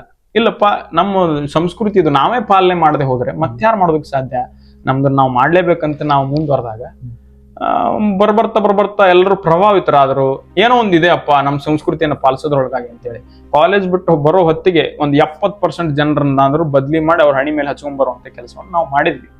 ನಾವು ಹಚ್ಕೊಂಡು ಹೋದ್ರೆ ಏನಂತಾರೋ ಮತ್ತೊಂದು ಏನಂತಾರೋ ಇಲ್ಲ, ನಮ್ಮ ಸಂಸ್ಕೃತಿಯನ್ನು ಪಾಲಿಸಲೇಬೇಕು. ಬಹಳ ದೊಡ್ಡದಾಗಿ ಪಾಲಿಸೋ ಅವಶ್ಯಕತೆ. ಹಣಿ ಮೇಲೆ ಹಚ್ಕೊಳ್ಳೋದಾಗಿರ್ಲಿ, ನಮ್ಮ ಸಂಸ್ಕೃತಿ ಒಳಗಡೆ ಏನಿರುತ್ತೆ, ಬಂಡಾರ ಹಚ್ಕೋಬೇಕು, ವಿಭೂತಿ ಇರುತ್ತಾ ವಿಭೂತಿ, ಕೇಸರಿ ಇರುತ್ತಾ ಕೇಸರಿ, ಕುಂಕುಮ ಇರುತ್ತಾ ಕುಂಕುಮ, ಇದೆಲ್ಲದಕ್ಕೂ ದೊಡ್ಡ ವೈಜ್ಞಾನಿಕ ಕಾರಣಗಳಿದಾವೆ. ಉದಾಹರಣೆಗೆ ವಿಭೂತಿಯನ್ನು ನಾವೆಲ್ಲರೂ ಹಚ್ಕೊಳ್ತೀವಿ. ವಿಭೂತಿಗೆ ಏನೈತೆ ಅಂದ್ರೆ ತಾಕತ್ತು, ಏನು ಸೂರ್ಯನ ಕಿರಣಗಳು ಬರ್ತಾವಲ್ಲ, ಆ ಶಾಖವನ್ನ ತಡೆಗಟ್ಟಿ ಒಳ್ಳೆ ಕಿರಣಗಳನ್ನ ನಮ್ಮ ದೇಹಕ್ಕೆ ಕಳಿಸ್ಕೊಡುವಂತ ತಾಕತ್ತು ವಿಭೂತಿ ಒಳಗಡೆ ಇರ್ತದೆ. ಯಾಕಂದ್ರೆ ಅದು ಆಕಳದ ಸೆಗಣಿ ಮೂಲಕ ಬರೋದ್ರಿಂದ ಸೆಗಣಿಗೆ ಒಂಥರ ಅದು ಕನ್ವರ್ಟರ್, ಅಲ್ಲಿಂದ ಬರುವಂತ ಶಾಖವನ್ನ ಕನ್ವರ್ಟ್ ಮಾಡಿ ತಂಪು ಮಾಡಿ ನಮ್ಮ ದೇಹಕ್ಕೆ ಕಳಿಸ್ತದೆ. ಇಂಥ ಸಾಕಷ್ಟು ವ್ಯವಸ್ಥೆಗಳು, ಭಂಡಾರದಲ್ಲೂ ಸಾಕಷ್ಟು ವ್ಯವಸ್ಥೆಗಳಿದಾವೆ. ಅರಿಶಿಣದಲ್ಲಿ ಐತಿ. ಕಾಲ್ ನೋವಾದಾಗ ನಾವು ಅರಿಶಿಣವನ್ನು ಹಚ್ಕೊಳ್ಳೋರು ಪ್ರತಿ ದಿವಸ ಅರಿಶಿಣ ಹಚ್ಕೊಂಡ್ರೆ ಏನ್ ತಪ್ಪು? ನಾವೆಲ್ಲ ಇದನ್ನ ಸಣ್ಣದನ್ನ ಪಾಲನೆ ಮಾಡಬೇಕು. ಎಷ್ಟು ಸಾಧ್ಯನೋ ಅಷ್ಟು ನಮ್ಮ ಧರ್ಮದ ಹಿನ್ನೆಲೆಯಲ್ಲಿರುವಂತ ಎಲ್ಲಾ ಆಚರಣೆಗಳನ್ನ ಮಾಡ್ಬೇಕು. ಹಬ್ಬ ಹರಿದಿನ ಮಾಡೋದಕ್ಕೆ ಹಿಂದ್ಬಂದು ನೋಡಬಾರ್ದು. ಯಾವುದೇ ಹಬ್ಬ ಹರಿದಿನ ಆಗಲಿ ಅವನ್ನ ಪಾಲಿಸ್ಬೇಕು. ವಿಭೂತಿ ಬಗ್ಗೆ ಹೇಳಿದ್ರಲ್ಲಿ ನೀವು, ನಾಗಾ ಸಾಧುಗಳು ಮತ್ತೆ ಅವರು ವಿಭೂತಿನ ಜಾಸ್ತಿ ಹಚ್ಕೊಂತಾರೆ. ಅವ್ರಿಗೇನು ಬಿಸಿಲು ಬೇಕಾದಂಗೆ ಬಿಸಿಲು ಕೊಡ್ತಂತ, ಹೌದು, ತಂಪು ಬೇಕಾದ ತಂಪು ಕೊಡ್ತಾರೆ. ಮತ್ತೆ ಅವರೆಲ್ಲ ಅಷ್ಟು ಅದ್ಭುತವಾಗಿ ಎಲ್ಲಾ ಚಳಿ ಮಳೆ ಗಾಳಿಗೂ ತಮ್ಮ ದೇಹವನ್ನ ಒಗ್ಗಿಕೊಳ್ಳುವಂತೆ ನಾಗಾ ಸಾಧುಗಳಾಗಿರ್ಲಿ, ಅಘೋರಿಗಳಾಗಿರ್ಲಿ ಬದುಕ್ತಾರಂದ್ರೆ ವಿಭೂತಿನೇ ಕಾರಣ. ಆ ವಿಭೂತಿ ಮೈ ತುಂಬ ಹಚ್ಕೊಂಡಾಗೆಲ್ಲ ವಾತಾವರಣಕ್ಕೆ ಯಾವ ರೀತಿ ಬೇಕು ಮನುಷ್ಯನನ್ನ ಆ ರೀತಿ ಇಡೋದಕ್ಕೆ ಆ ವಿಭೂತಿ ಅನ್ನುವಂಥದ್ದು ಬಹಳ ದೊಡ್ಡ ಸಹಾಯವನ್ನು ಮಾಡುತ್ತೆ. ಇದೆಲ್ಲವನ್ನ ನಮ್ಮ ಯುವಕರು ಅರಿತುಕೊಳ್ಬೇಕು, ನಾವು ಅರಿತುಕೊಳ್ಬೇಕು. ಅದ್ರ ಹಿಂದಿರುವಂತ ವಿಜ್ಞಾನವನ್ನ, ವ್ಯವಸ್ಥೆಯನ್ನ ಎಲ್ಲ ನಾವು ಸೈಂಟಿಫಿಕ್ ರೀಸನ್ಸ್ ಅನ್ನ ತಿಳ್ಕೊಳ್ಬೇಕು. ಎಲ್ಲಿ ನಾವು ಹಣಿ ಮೇಲೆ ಏನಾರು ಹಚ್ಕೊಂಡು ಹೋದ್ರೆ ನಮ್ಮನ್ನ ಏನು ಅನಕ್ಷರಸ್ಥರಂಗ್ ನೋಡ್ತಾರೋ ತಪ್ಪು. ಯಾರು ಏನಾದ್ರು ಅನ್ಕೊಳ್ಳಿ, ನಮ್ಮ ಸಂಸ್ಕೃತಿಯನ್ನ ಪಾಲಿಸುವಂತ ಎದೆಗಾರಿಕೆ, ಅಭಿಮಾನ, ಹೆಮ್ಮೆ ನಮಗಿರ್ಬೇಕು. ಅವಾಗ ಮಾತ್ರ ನಾವು ಏನಾದ್ರು ಮಾಡೋದಕ್ಕೆ ಸಾಧ್ಯ. ಎಲ್ಲದಕ್ಕೂ ಮೂಲ ಕಾರಣ ನಾವು ಎದಕ್ ಕಲ್ತಿಲ್ಲ ಅಂತ ಶಿಕ್ಷಣಕ್ಕೆ ಹೋಗುತ್ತೆ. ಹೌದು. ಶಿಕ್ಷಣ ನಮ್ಮ ಮನೆಯ ಮೊದಲ ಪಾಠಶಾಲೆ ಅಂತ. ನಾವು ಮಕ್ಕಳು ಹೊರಗಡೆ ಬರೇ ಹಣಿಯಲ್ಲಿ ಹೋಗುವಾಗ ನಾವು ಹೇಳಿದ್ರೆ ಹಚ್ಕೊಂಡು ಹೋಗಪ್ಪ ಅಂತ ಹೇಳಿದ್ರೆ ಮಕ್ಕಳು ಕಲಿತಿದ್ರು. ಆದ್ರೆ ನಾವು ಅದನ್ನ ಹೇಳಿದ್ರೆ ಕೇಳುವಂತ ಮಕ್ಕಳು ಕೂಡ ಇಂದಿನ ದಿನಮಾನದಲ್ಲಿಲ್ಲ. ನಾವು ಅದೆಲ್ಲವನ್ನು ಬದಲಾವಣೆ ಮಾಡಬೇಕು. ಮಾಡೋದ್ರ ಜೊತೆಗೆ ಅಂದಾಗ ಮಾತ್ರ ಈ ಧರ್ಮ ಅನ್ನುವಂಥದ್ದು ವ್ಯವಸ್ಥಿತವಾಗಿ ಉಳಿಯೋದಕ್ಕೆ ಸಾಧ್ಯ, ಧರ್ಮ ರಕ್ಷಣೆ ಆಗೋದಕ್ಕೆ ಸಾಧ್ಯ. ಮತ್ತೆ ಸಂವಿಧಾನ, ಭಾರತ ಬಗ್ಗೆ ಮಾತಾಡಬೇಕಾದ್ರೆ ಈ ದೇಶದಲ್ಲಿ ಹುಟ್ಟಿರೋದೇ ಒಂದು ಹೆಮ್ಮೆ. ಬೇರೆ ಯಾರಿಗೆ ಈ ದೇಶದೊಳಗಡೆ ಹುಟ್ಟಿರೋದಕ್ಕೆ ಹೆಮ್ಮೆ ಇರುತ್ತೋ ಇಲ್ಲೋ ಗೊತ್ತಿಲ್ಲ. ಎಲ್ಲಾ ದೇಶದಗಳು ದೊಡ್ಡ ಸಾಧನೆಯನ್ನ ಮಾಡಿರ್ಬೋದು, ಮತ್ತೊಂದನ್ನ ಮಾಡಿರ್ಬೋದು, ಚಂದ್ರನ ಮೇಲೆ ಕಾಲು ನೆಟ್ರೆ ಏನೋ ಮಾಡಿರ್ಬೋದು. ಅವ್ರವ್ರಿಗೆ ಅವರ ದೇಶಗಳು ಬರೀ ನೆಲ, ಬರೀ ಭೂಮಿ. ಆದ್ರೆ ನನಗ್ ಹಂಗಲ್ಲ. ಈ ದೇಶ ಅನ್ನುವಂಥ ತಾಯಿ. ಯಾವ್ದಾದ್ರು ದೇಶ ತನ್ನ ದೇಶವನ್ನ ತಾಯಿ ಅಂತ ಕಂಡು ಪೂಜಿಸುತ್ತಂದ್ರೆ ಅದು ನಮ್ಮ ದೇಶ ಮಾತ್ರ. ಆ ದೇಶ ಯಾವ ದೇಶಕ್ಕೂ ಇಂತಹ ಆಲೋಚನೆನೂ ಇಲ್ಲ, ತಾಕತ್ತೂ ಇಲ್ಲ. ಎಲ್ಲವೂ ಹೇಳ್ತವೆ ನಾವು ಅದನ್ನ ಮಾಡಿದ್ವಿ, ವಿಜ್ಞಾನದಲ್ಲಿ ಮುಂದುವರೆದಿಲ್ಲ. ಅವ್ರ ದೇಶವನ್ನು ನೆಲ ಅಂತ ನೋಡ್ತಾರೆ, ನಾವು ತಾಯಿ ಅಂತ ನೋಡಿ ಅದನ್ನ ಪೂಜೆ ಮಾಡ್ತೀವಿ. ಭಾರತ ಮಾತೆ ಅಂತ ಕರಿತೀವಿ. ಬರೀ ಭಾರತ ಅಂತ ಕರೀಲಿಲ್ಲ, ಭಾರತ ಮಾತೆ ಅಂತ ಕರಿತೀವಿ. ಇದು ನಮ್ಮ ಮಣ್ಣಿನ ಸೌಂದರ್ಯ. ಸಂವಿಧಾನ ಅನ್ನುವಂಥದ್ದು ಏನಂದ್ರೆ ನಮಗ್ ಸಿಕ್ಕಿರುವಂತ ಅಮೂಲ್ಯವಾದಂತ ವ್ಯವಸ್ಥೆ. ಸಂವಿಧಾನವನ್ನ ಮೂಲ ಸ್ವರೂಪದಿಂದ ಬಹಳ ಅದ್ಭುತವಾಗಿ ಬಾಬಾ ಸಾಹೇಬ್ ಅಂಬೇಡ್ಕರ್ ಅವರು ಮಾಡಿದ್ರು. ಅದು ನಮ್ಮ ವ್ಯವಸ್ಥೆಯನ್ನ ಸುಸ್ಥಿರವಾಗಿಡೋದಕ್ಕೆ ಯಾವ ರೀತಿಯಾಗಿ ಇರಬೇಕು ಅದನ್ನ ನಾವು ಇಡೀ ಜಗತ್ತಿನಲ್ಲಿ ಅತ್ಯಂತ ದೊಡ್ಡ ಮತ್ತು ಬೃಹತ್ ಗಾತ್ರದ ಸಂವಿಧಾನ ಅಂತ ನಾವು ಕರಿತೀವಿ. ಅದೆಲ್ಲವೂ ಕೂಡ ನಮ್ಗೆ ಹೆಮ್ಮೆಗಳು. ಸಂವಿಧಾನ ಅನ್ನುವಂಥದ್ದು ಏನೈತಿಲ್ಲ, ನಮಗೆ ಕೊಟ್ಟಿರುವಂತ ಶಕ್ತಿ ಅದು. ಅದನ್ನ ಯಾವ ರೀತಿ ಬಳಸ್ಕೊಳ್ಬೇಕು ಆ ಶಕ್ತಿಯನ್ನ ಅನ್ನುವಂಥದ್ದು ನಮಗ್ ಅರಿವಿರ್ಬೇಕು ಅಷ್ಟೇ. ಒಂದು ಕೆಲವೊಂದು ಟೈಮ್ದೊಳಗ ಸಂವಿಧಾನನ ತಿರುಚಿ ಪರಚಿ ಬರದಾರ್ರಿ ಅದನ್ನ ಮಾಡಿದಾರೆ ಒಂದು ಕಾಲದೊಳಗ, ಅದನ್ನ ಏನ್ ಹೇಳಕ್ ಇಷ್ಟಪಡ್ತಾರೆ? ಎಲ್ಲವೂ ರಾಜಕಾರಣ, ಮತ್ತೆ ನಾವು ಅದ್ರ ಬಗ್ಗೆ ಅದನ್ನ ಬಹಳ ಹೇಳಿ ಹೇಳಿ ಹೇಳಿ ಉಪಯೋಗ ಇಲ್ಲ. ಎಲ್ಲವೂ ರಾಜಕಾರಣ. ಯಾರಿಗೂ ಮತ ಬೇಕಾಗಿತ್ತು, ಅದಕ್ಕೆ ಅವ್ರು ಏನೋ ಮಾಡಿದ್ರು, ಅದಕ್ಕೊಂದು ವ್ಯವಸ್ಥೆಯನ್ನ ತಂದಿಟ್ರು ಬಿಟ್ರೆ ಅದ್ರೊಳಗಡೆ ಬೇರೆ ಏನಿಲ್ಲ. ರಾಜಕಾರಣ, ಶಿಕ್ಷಣ, ನೀತಿ ಇವು ಎರಡೇ ನಮ್ಮನ್ನ ಏನಾದ್ರು ಉಳಿಸ್ಬೇಕು ಅಥವಾ ಅಳಿಸ್ಬೇಕಂದ್ರೆ ಇವೆರಡೇ. ಇದರಿಂದ ಯುವಕರು ಸ್ವಲ್ಪ ಬದಲಾಗ್ಬೇಕು. ಹೌದೌದು, ಬದಲಾವಣೆ ಆಗ್ಲೇಬೇಕು. ಯುವಕರು ಇವತ್ತು ಬದಲಾಗದೆ ಹೊರತು ಮತ್ತೆ ಯಾವತ್ತೂ ಸಾಧ್ಯ ಇಲ್ಲ. ನಾವು ಹೇಳುವಂಥದ್ದು ಏನಂದ್ರೆ, ಯುವಕರಿಗೆ ನಾವೇನೋ ದೊಡ್ಡದಾಗಿ ಗಲ್ಲಿಗೆ ಇರಬೇಕಾದ ಅವಶ್ಯಕತೆ ಇಲ್ಲ, ಸ್ವಾತಂತ್ರ್ಯ ಹೋರಾಟ ಮಾಡಬೇಕಾದ ಅವಶ್ಯಕತೆ ಇಲ್ಲ, ಏನೋ ಅವಶ್ಯಕತೆ ಇಲ್ಲ. ನಮ್ದು ಏನಿದೆಯೋ ಅದನ್ನ ಅಚ್ಚುಕಟ್ಟಾಗಿ ಪಾಲಿಸ್ಬಿಟ್ರೆ ಸಾಕು, ಈ ದೇಶ ಬಹಳ ಸುಸ್ಥಿರವಾಗಿ ಉಳಿಯುತ್ತೆ. ನಮ್ದೇನಾಯ್ತು ಅದನ್ನ ಯಾರಿಗೂ ಕಟ್ಟು ಬೀಳದೆ, ಯಾರಿಗೂ ನಾವು ಕ್ಯಾರೆ ಅನ್ನದೆ ನಮ್ಮದನ್ನ ನಾವು ಪಾಲನೆ ಮಾಡಬೇಕು. ನಮ್ದೇನಿದೆಯೋ ಸಂಸ್ಕೃತಿ ಆಗಿರ್ಲಿ, ಆಚಾರ ವಿಚಾರಗಳನ್ನಾಗಿರ್ಲಿ ಪಾಲನೆ ಮಾಡ್ಬೇಕು. ಎಷ್ಟು ಸಾಧ್ಯನೋ ಅಷ್ಟು ಮಾಡ್ಬೇಕು. ಎಲ್ಲವನ್ನು ಮಾಡಕ್ಕಾಗದೇ ಇರಬಹುದು, ಆದ್ರೆ ಎಷ್ಟು ಸಾಧ್ಯನೋ ಅಷ್ಟು ಮಾಡ್ಲೇಬೇಕು. ಇನ್ನು ನಮ್ಮ ದೇಶದ ಉಡುಗೆ ತೊಡುಗೆಗಳ ಬಗ್ಗೆ ಹೇಳ್ಬೇಕಾದ್ರೆ, ಉಡುಗೆ ತೊಡುಗೆಗಳು ಹೆಂಗಾಗ್ಬಿಟ್ಟಿದೆ ಅಂದ್ರೆ ಬಹಳ ಬೇರೂರು ಬಿಟ್ಟು ನಮ್ಗ ಅಳಿಸೋದಕ್ಕೆ ಸಾಧ್ಯ ಇಲ್ಲ, ಅಷ್ಟು ಬೇರೂರು ಬಿಟ್ಟಿದೆ. ಈಗ ನಾವು ಅಟ್ಲೀಸ್ಟ್ ನಮ್ಗೆ ಎಲ್ಲವನ್ನ ಪೂರ್ತಿ ಬದಲಾವಣೆ ಮಾಡಿ ನಮ್ಮ ದೇಶದ ಉಡುಗೆ ತೊಡುಗೆಗಳನ್ನ ತೊಡೋದಕ್ಕೆ ಸಾಧ್ಯ ಆಗದೆ ಇರಬಹುದು. ಈ ರೀತಿ ಖಾದಿಯನ್ನಾದ್ರೂ ನಾವು ಉಡಬಹುದು ಕಡೆ ಪಕ್ಷ. ನಮಗೆ ಪ್ಯಾಂಟ್ ತೆಗೆದು ದೋತ್ರವನ್ನು ಉಟ್ಕೊಳ್ಳೋಕೆ ಆಗದೆ ಇರ್ಬೋದು, ಆದ್ರೆ ಮಾನ ಮುಚ್ಚುವಂತೆ ಪ್ಯಾಂಟ್ ಅನ್ನು ಹಾಕೊಳ್ಬಹುದು. ಈ ಪ್ಯಾಂಟ್ ಅಂತ ಹಾಕೊಂಡಿರ್ತಾರೆ, ಪೂರ್ತಿ ಇಲ್ಲಿ ಮಟ್ಟ ಬರ್ಮೋಡ್ ಆಗಿರ್ತವೆ, 3/4 ಆಗಿರ್ತವೆ. ಅಂತ ಪ್ಯಾಂಟ್ಗಳನ್ನ ಹಾಕೊಂಡು ತಿರ್ಗ ಕೂದಲುಗಳನ್ನ ಬೇರೆ ಬೇರೆ ರೀತಿಯಾಗಿ ಕಟ್ ಮಾಡಿಸ್ತಾರೆ. ಇವೆಲ್ಲವೂ ಪಾಶ್ಚಾತ್ಯ ಸಂಸ್ಕೃತಿಯನ್ನು ಏನು ಪಾಲನೆ ಮಾಡ್ತಿದೀವಲ್ಲ, ಎಷ್ಟು ಸಾಧ್ಯನೋ ಅಷ್ಟು ಅವಾಯ್ಡ್ ಮಾಡ್ಲೇಬೇಕು. ಎಷ್ಟು ಸಾಧ್ಯನೋ ಅಷ್ಟು ಅವನ್ನ ದೂರ ಇಟ್ಟು ನಮ್ದೇನು, ನಮ್ಮ ತನ ಏನು, ನಾವು ಏನ್ ಮಾಡ್ತೀವಿ ಅದರ ಒಂದು 5-10% ಪಾಲನೆ ಮಾಡಿದ್ರು ಕೂಡ ಬಹಳ ಅದ್ಭುತವಾದಂತ ಬದಲಾವಣೆಯನ್ನ ನಾವು ದೇಶದಲ್ಲಿ ನೋಡ್ಬೋದು. ಮಹಿಳೆಯರಿಗೆ ಏನ್ ಹೇಳಕ್ ಇಷ್ಟಪಡ್ತಾರೆ? ತುಂಡು ತುಂಡು ಬಟ್ಟೆಗಳು ಹಾಕ್ತಿರ್ತಾರೆ. ಈಗ ಮಹಿಳೆಯರ ಸ್ವಾತಂತ್ರ್ಯ ಅಂತ ಸಾಕಷ್ಟು ಜನ ಈ ತುಂಡು ತುಂಡು ಬಟ್ಟೆಗಳನ್ನ ಹಾಕೊಳ್ಳೋರು ಹೇಳ್ತಾರೆ. ನಾವು ಹೇಳುವಂಥದ್ದು ಏನಂದ್ರೆ, ದೇಶದಲ್ಲಿ ಸಾಕಷ್ಟು ಜನ ವೀರ ಮಹಿಳೆಯರು ಆಗಬಹುದು. ತುಂಡು ಬಟ್ಟೆಗಳನ್ನು ಹಾಕೊಂಡು ಯಾರು ಕೂಡ ಪ್ರಸಿದ್ಧಿಯನ್ನ ಪಡೆಯಲಿಲ್ಲ. ಪ್ರಸಿದ್ಧಿ ಪಡೆದ ಮೇಲೆ ತುಂಡು ಬಟ್ಟೆಗಳನ್ನು ಹಾಕೊಂಡವ್ರು ಬೇರೆ ಇದ್ದಾರೆ. ಪ್ರಸಿದ್ಧಿ ಪಡೆಯೋಕ್ಕಿಂತ ಮೊದಲು ತುಂಡು ಬಟ್ಟೆಗಳನ್ನು ಹಾಕೊಂಡವ್ರಿಲ್ಲ.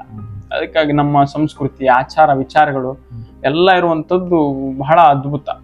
ನಮ್ಮ ಜನಪದಿಯರು ಹೇಳ್ತಿದ್ರು, ಕರಿಸೀರಿ ಉಡಬೇಡ, ಕಡಿವಾಣ ತೊಡಬೇಡ, ನಡು ಓಣ್ಯಾಗ ನಿಂತು ನೀನಾಗಬೇಡ. ಅಂದ್ರೆ ಒಬ್ಬ ತಾಯಿ ತನ್ನ ಮಗಳನ್ನ ಗಂಡನ ಮನೆಯೊಳಗೆ ಕಳಿಸುವಾಗ ಹೇಳಿದ್ದೇನೆಂದ್ರೆ, ಕರಿಸೀರಿ ಉಡಬೇಡ, ಕಿರಿಸೀರಿ ಉಡಬೇಡ, ಅದು ಒಳ್ಳೇದಲ್ಲ ಗಂಡನ ಮನೆಗೆ. ಕಡಿವಾಣ ತೊಡಬೇಡ, ನಡು ಓಣ್ಯಾಗ ನಿಂತು ನಗಬೇಡ. ಅಂದ್ರೆ ಗಂಡನ ಮನೆಗೆ ಹೋದ್ಮೇಲೆ ಹೆಂಗ್ ಬದುಕ್ಬೇಕನ್ನೋದನ್ನ ಹಾಡಿನೊಳಗೆ ಹೇಳ್ಕೊಟ್ಟಿರುವಂತ ದೇಶ. ಅದ್ಭುತ ಅದ್ಭುತ ಅದ್ಭುತ ಉಡುಗೆ ತೊಡುಗೆಗಳಿದಾವೆ. ಅವೆಲ್ಲವನ್ನು ನಾವು ಪಾಲನೆ ಮಾಡ್ಬೇಕು. ಅದನ್ನೇ ಹೇಳೋದು, ನಮ್ಗೆ ಎಷ್ಟು ಸಾಧ್ಯನೋ ನಮ್ಮ ಸಂಸ್ಕೃತಿ ಆಗಿರ್ಲಿ, ನಮ್ಮ ವ್ಯವಸ್ಥೆ ಆಗಿರ್ಲಿ, ಎಲ್ಲವನ್ನು ಪಾಲನೆ ಮಾಡಕ್ ಆಗದೇ ಇರ್ಬೋದು. ಎಷ್ಟು ಸಾಧ್ಯನೋ ಅಷ್ಟು ಮಾಡ್ಲೇಬೇಕು. ನಮ್ಮ ಕೈಲಾದಷ್ಟು ಮಾಡ್ಲೇಬೇಕು. ಇನ್ನ ತಂಗಿಯವ್ರ ಬಗ್ಗೆ ಹೇಳ್ಬೇಕಾದ್ರೆ ಏನ್ ನೀವ್ ಅಕ್ಕರ ಹೆಸರೇನು? ಅನನ್ಯ ಅಂತ ಹೇಳಿ. ಅವಳು ಒಂದು 8-9 ಸಾರಿ ರಾಷ್ಟ್ರ ಮಟ್ಟದ ಯೋಗಾಸನ ಸ್ಪರ್ಧೆಯಲ್ಲಿ ಮತ್ತು ಮಲ್ಲಕಂಬ ಸ್ಪರ್ಧೆಯಲ್ಲಿ ಭಾಗವಹಿಸಿದಾಳೆ. ಕೆಲವೊಂದಿಷ್ಟು ಬಾರಿ ವಿನ್ ಕೂಡ ಆಗಿದ್ದಾಳೆ. ಈಗ ಮೊನ್ನೆ ನಡೆದಿರುವಂತಹ ನ್ಯಾಷನಲ್ ಒಲಿಂಪಿಕ್ಸ್ ನಲ್ಲಿ ಇಡೀ ದೇಶಕ್ಕೆ 3ನೇ ಸ್ಥಾನ ಯೋಗಾಸನದಲ್ಲಿ ಬಂದು ಬ್ರಾಂಜ್ ಮೆಡಲ್ ಅನ್ನ ನಮ್ಮ ರಾಜ್ಯಕ್ಕೆ ತಂದುಕೊಟ್ಟಿದ್ದಾರೆ. ಇಡೀ ದೇಶಕ್ಕೆ 3ನೇ ಸ್ಥಾನ ಯೋಗಾಸನ ಸ್ಪರ್ಧೆಯಲ್ಲಿ ನ್ಯಾಷನಲ್ ಒಲಿಂಪಿಕ್ಸ್ ನಲ್ಲಿ ನಮ್ಮ ದೇಶಕ್ಕೆ ತಂದುಕೊಟ್ಟಿದ್ದಾಳೆ. ಅದು ಕೂಡ ಒಂದು ಅವಳ ಅನ್ನ ಆಗಿದೆ ಅನ್ನೋದೇ ಒಂದು ಹೆಮ್ಮೆ.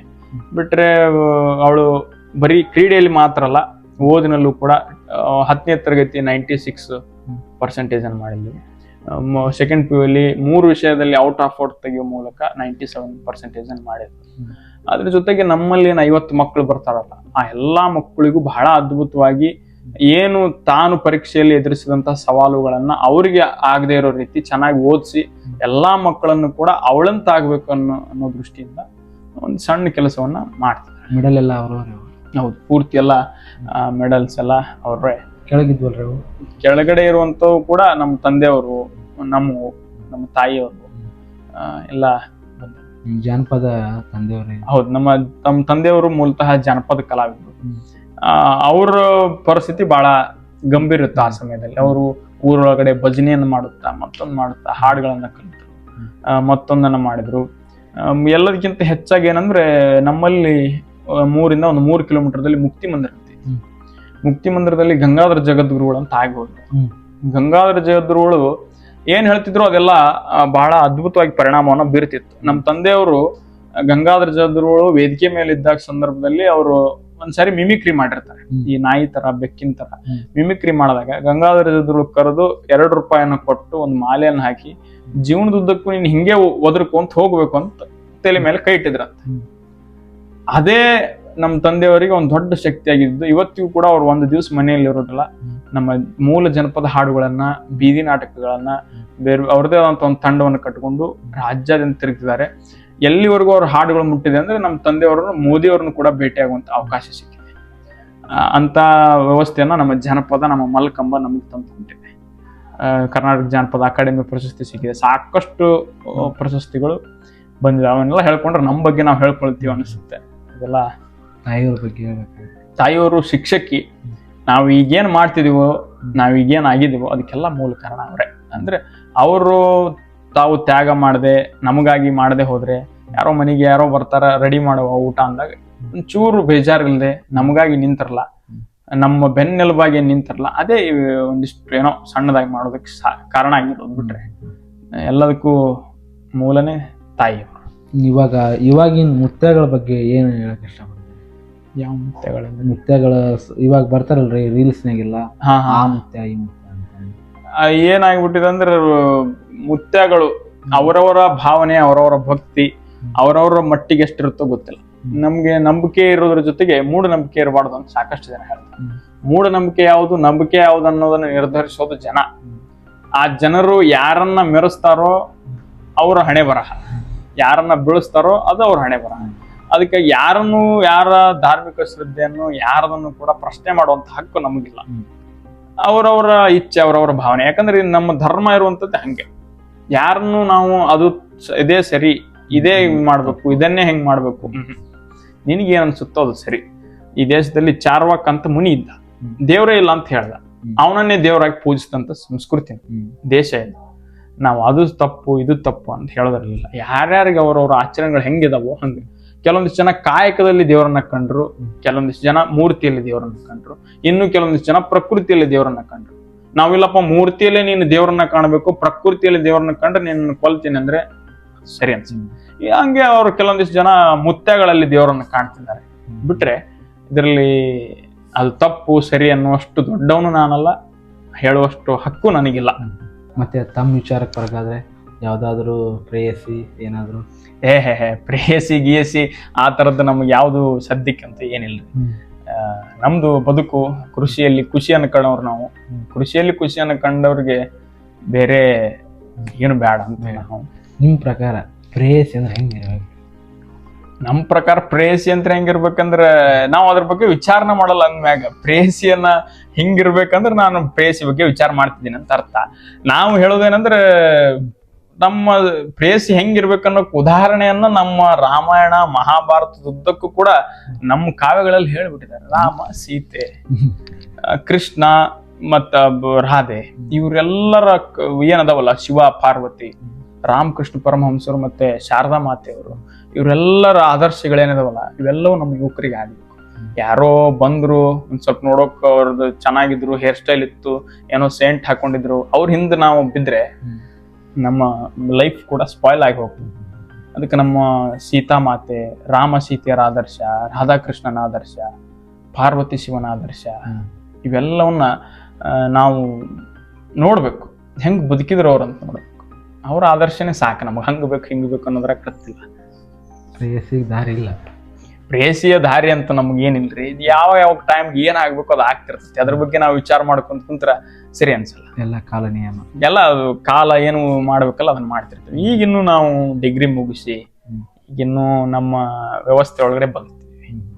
ಅವೆಲ್ಲ ಮುಂದ ದೇವ್ರಿಗೆ ಬಿಟ್ಟು ವಿಚಾರ ನೋಡಿದ್ರೆ ಹಂಗ ಕಾಣಲ್ರಿ. ಇವಾಗ ಡಿಗ್ರಿ ಮುಗಿಸ್ಯಾರ ಅಂತಂದ ಏನೋ ವಿದ್ವಾಂಸರು ಏನೋ ಆ ತರ ಏನಿಲ್ರಿ. ಯಾವ ವಿದ್ವಾಂಸ ಏನು ಮತ್ತೊಂದು ಏನಿಲ್ಲ. ನಾನು ಎಲ್ಲರೊಳಗೊಬ್ಬ ಸಾಮಾನ್ಯ, ಎಲ್ರಂತೆ ನಾನು ಒಬ್ಬ. ಆದ್ರ ಏನೋ ಒಂದ್ ಸ್ವಲ್ಪ ದೇವ್ರು ಮಾತಾಡುವಂತ ಶೈಲಿ ಕೊಟ್ಟಿದ್ದಾನೆ, ಮಾತಾಡುವಂತ ಶಕ್ತಿ ಕೊಟ್ಟಿದ್ದಾನೆ. ಆ ಶಕ್ತಿಯನ್ನ ಏನೋ ದೊಡ್ಡದಾಗಿ ಕೊಟ್ಟನಂತಲ್ಲ, ಏನೋ ಸಣ್ಣ ಪ್ರಮಾಣದೊಳಗೆ ಕೊಟ್ಟಿದ್ದಾನೆ. ಅದನ್ನ ನಾನು ಸಮಾಜಕ್ಕೆ ಹೆಂಗ್ ಉಪಯೋಗಿಸಕ್ ಸಾಧ್ಯನೋ ಆ ಮೂಲಕವಾಗಿ ಉಪಯೋಗಿಸ್ತೀನಿ ಬಿಟ್ರೆ ಬೇರೆ ಏನು ಇಲ್ಲ. ಕೊನೆಯದಾಗಿ ಬ್ರದರ್, ಒಂದಿಷ್ಟು ಹೆಸರುಗಳನ್ನ ಹೇಳ್ತಾ ಹೋಗ್ತೀನಿ, ಅದಕ್ಕೆ ಒಂದು ವಾಕ್ಯದಲ್ಲಿ ಹೇಳ್ಬೇಕು ನೀವು. ರಾಮ. ನಾವು ಒಗ್ಗೂಡಕ್ಕೆ ಬೇಕಾಗಿರುವಂತ ಒಂದು ಹೆಸರು. ಕೃಷ್ಣ. ಆದರ್ಶ ಜೀವನ ನಡೆಸೋದಕ್ಕೆ ಬೇಕಾಗಿರುವಂತ ವ್ಯಕ್ತಿತ್ವ. ಮೋದಿ. ಒಬ್ಬ ಒಳ್ಳೆಯ ಸಜ್ಜನ ರಾಜಕಾರಣಿ. ಶಿವಾಜಿ. ಮತಾಂಧರನ್ನ ಮೆಟ್ಟಿ ನಿಂತು ಇವತ್ತಿಗೆ ನಾವಾಗಿ ಉಳಿಯೋದಕ್ಕೆ ಕಾರಣವಾದಂತಹ ವ್ಯಕ್ತಿತ್ವ. ವಿವೇಕಾನಂದರು.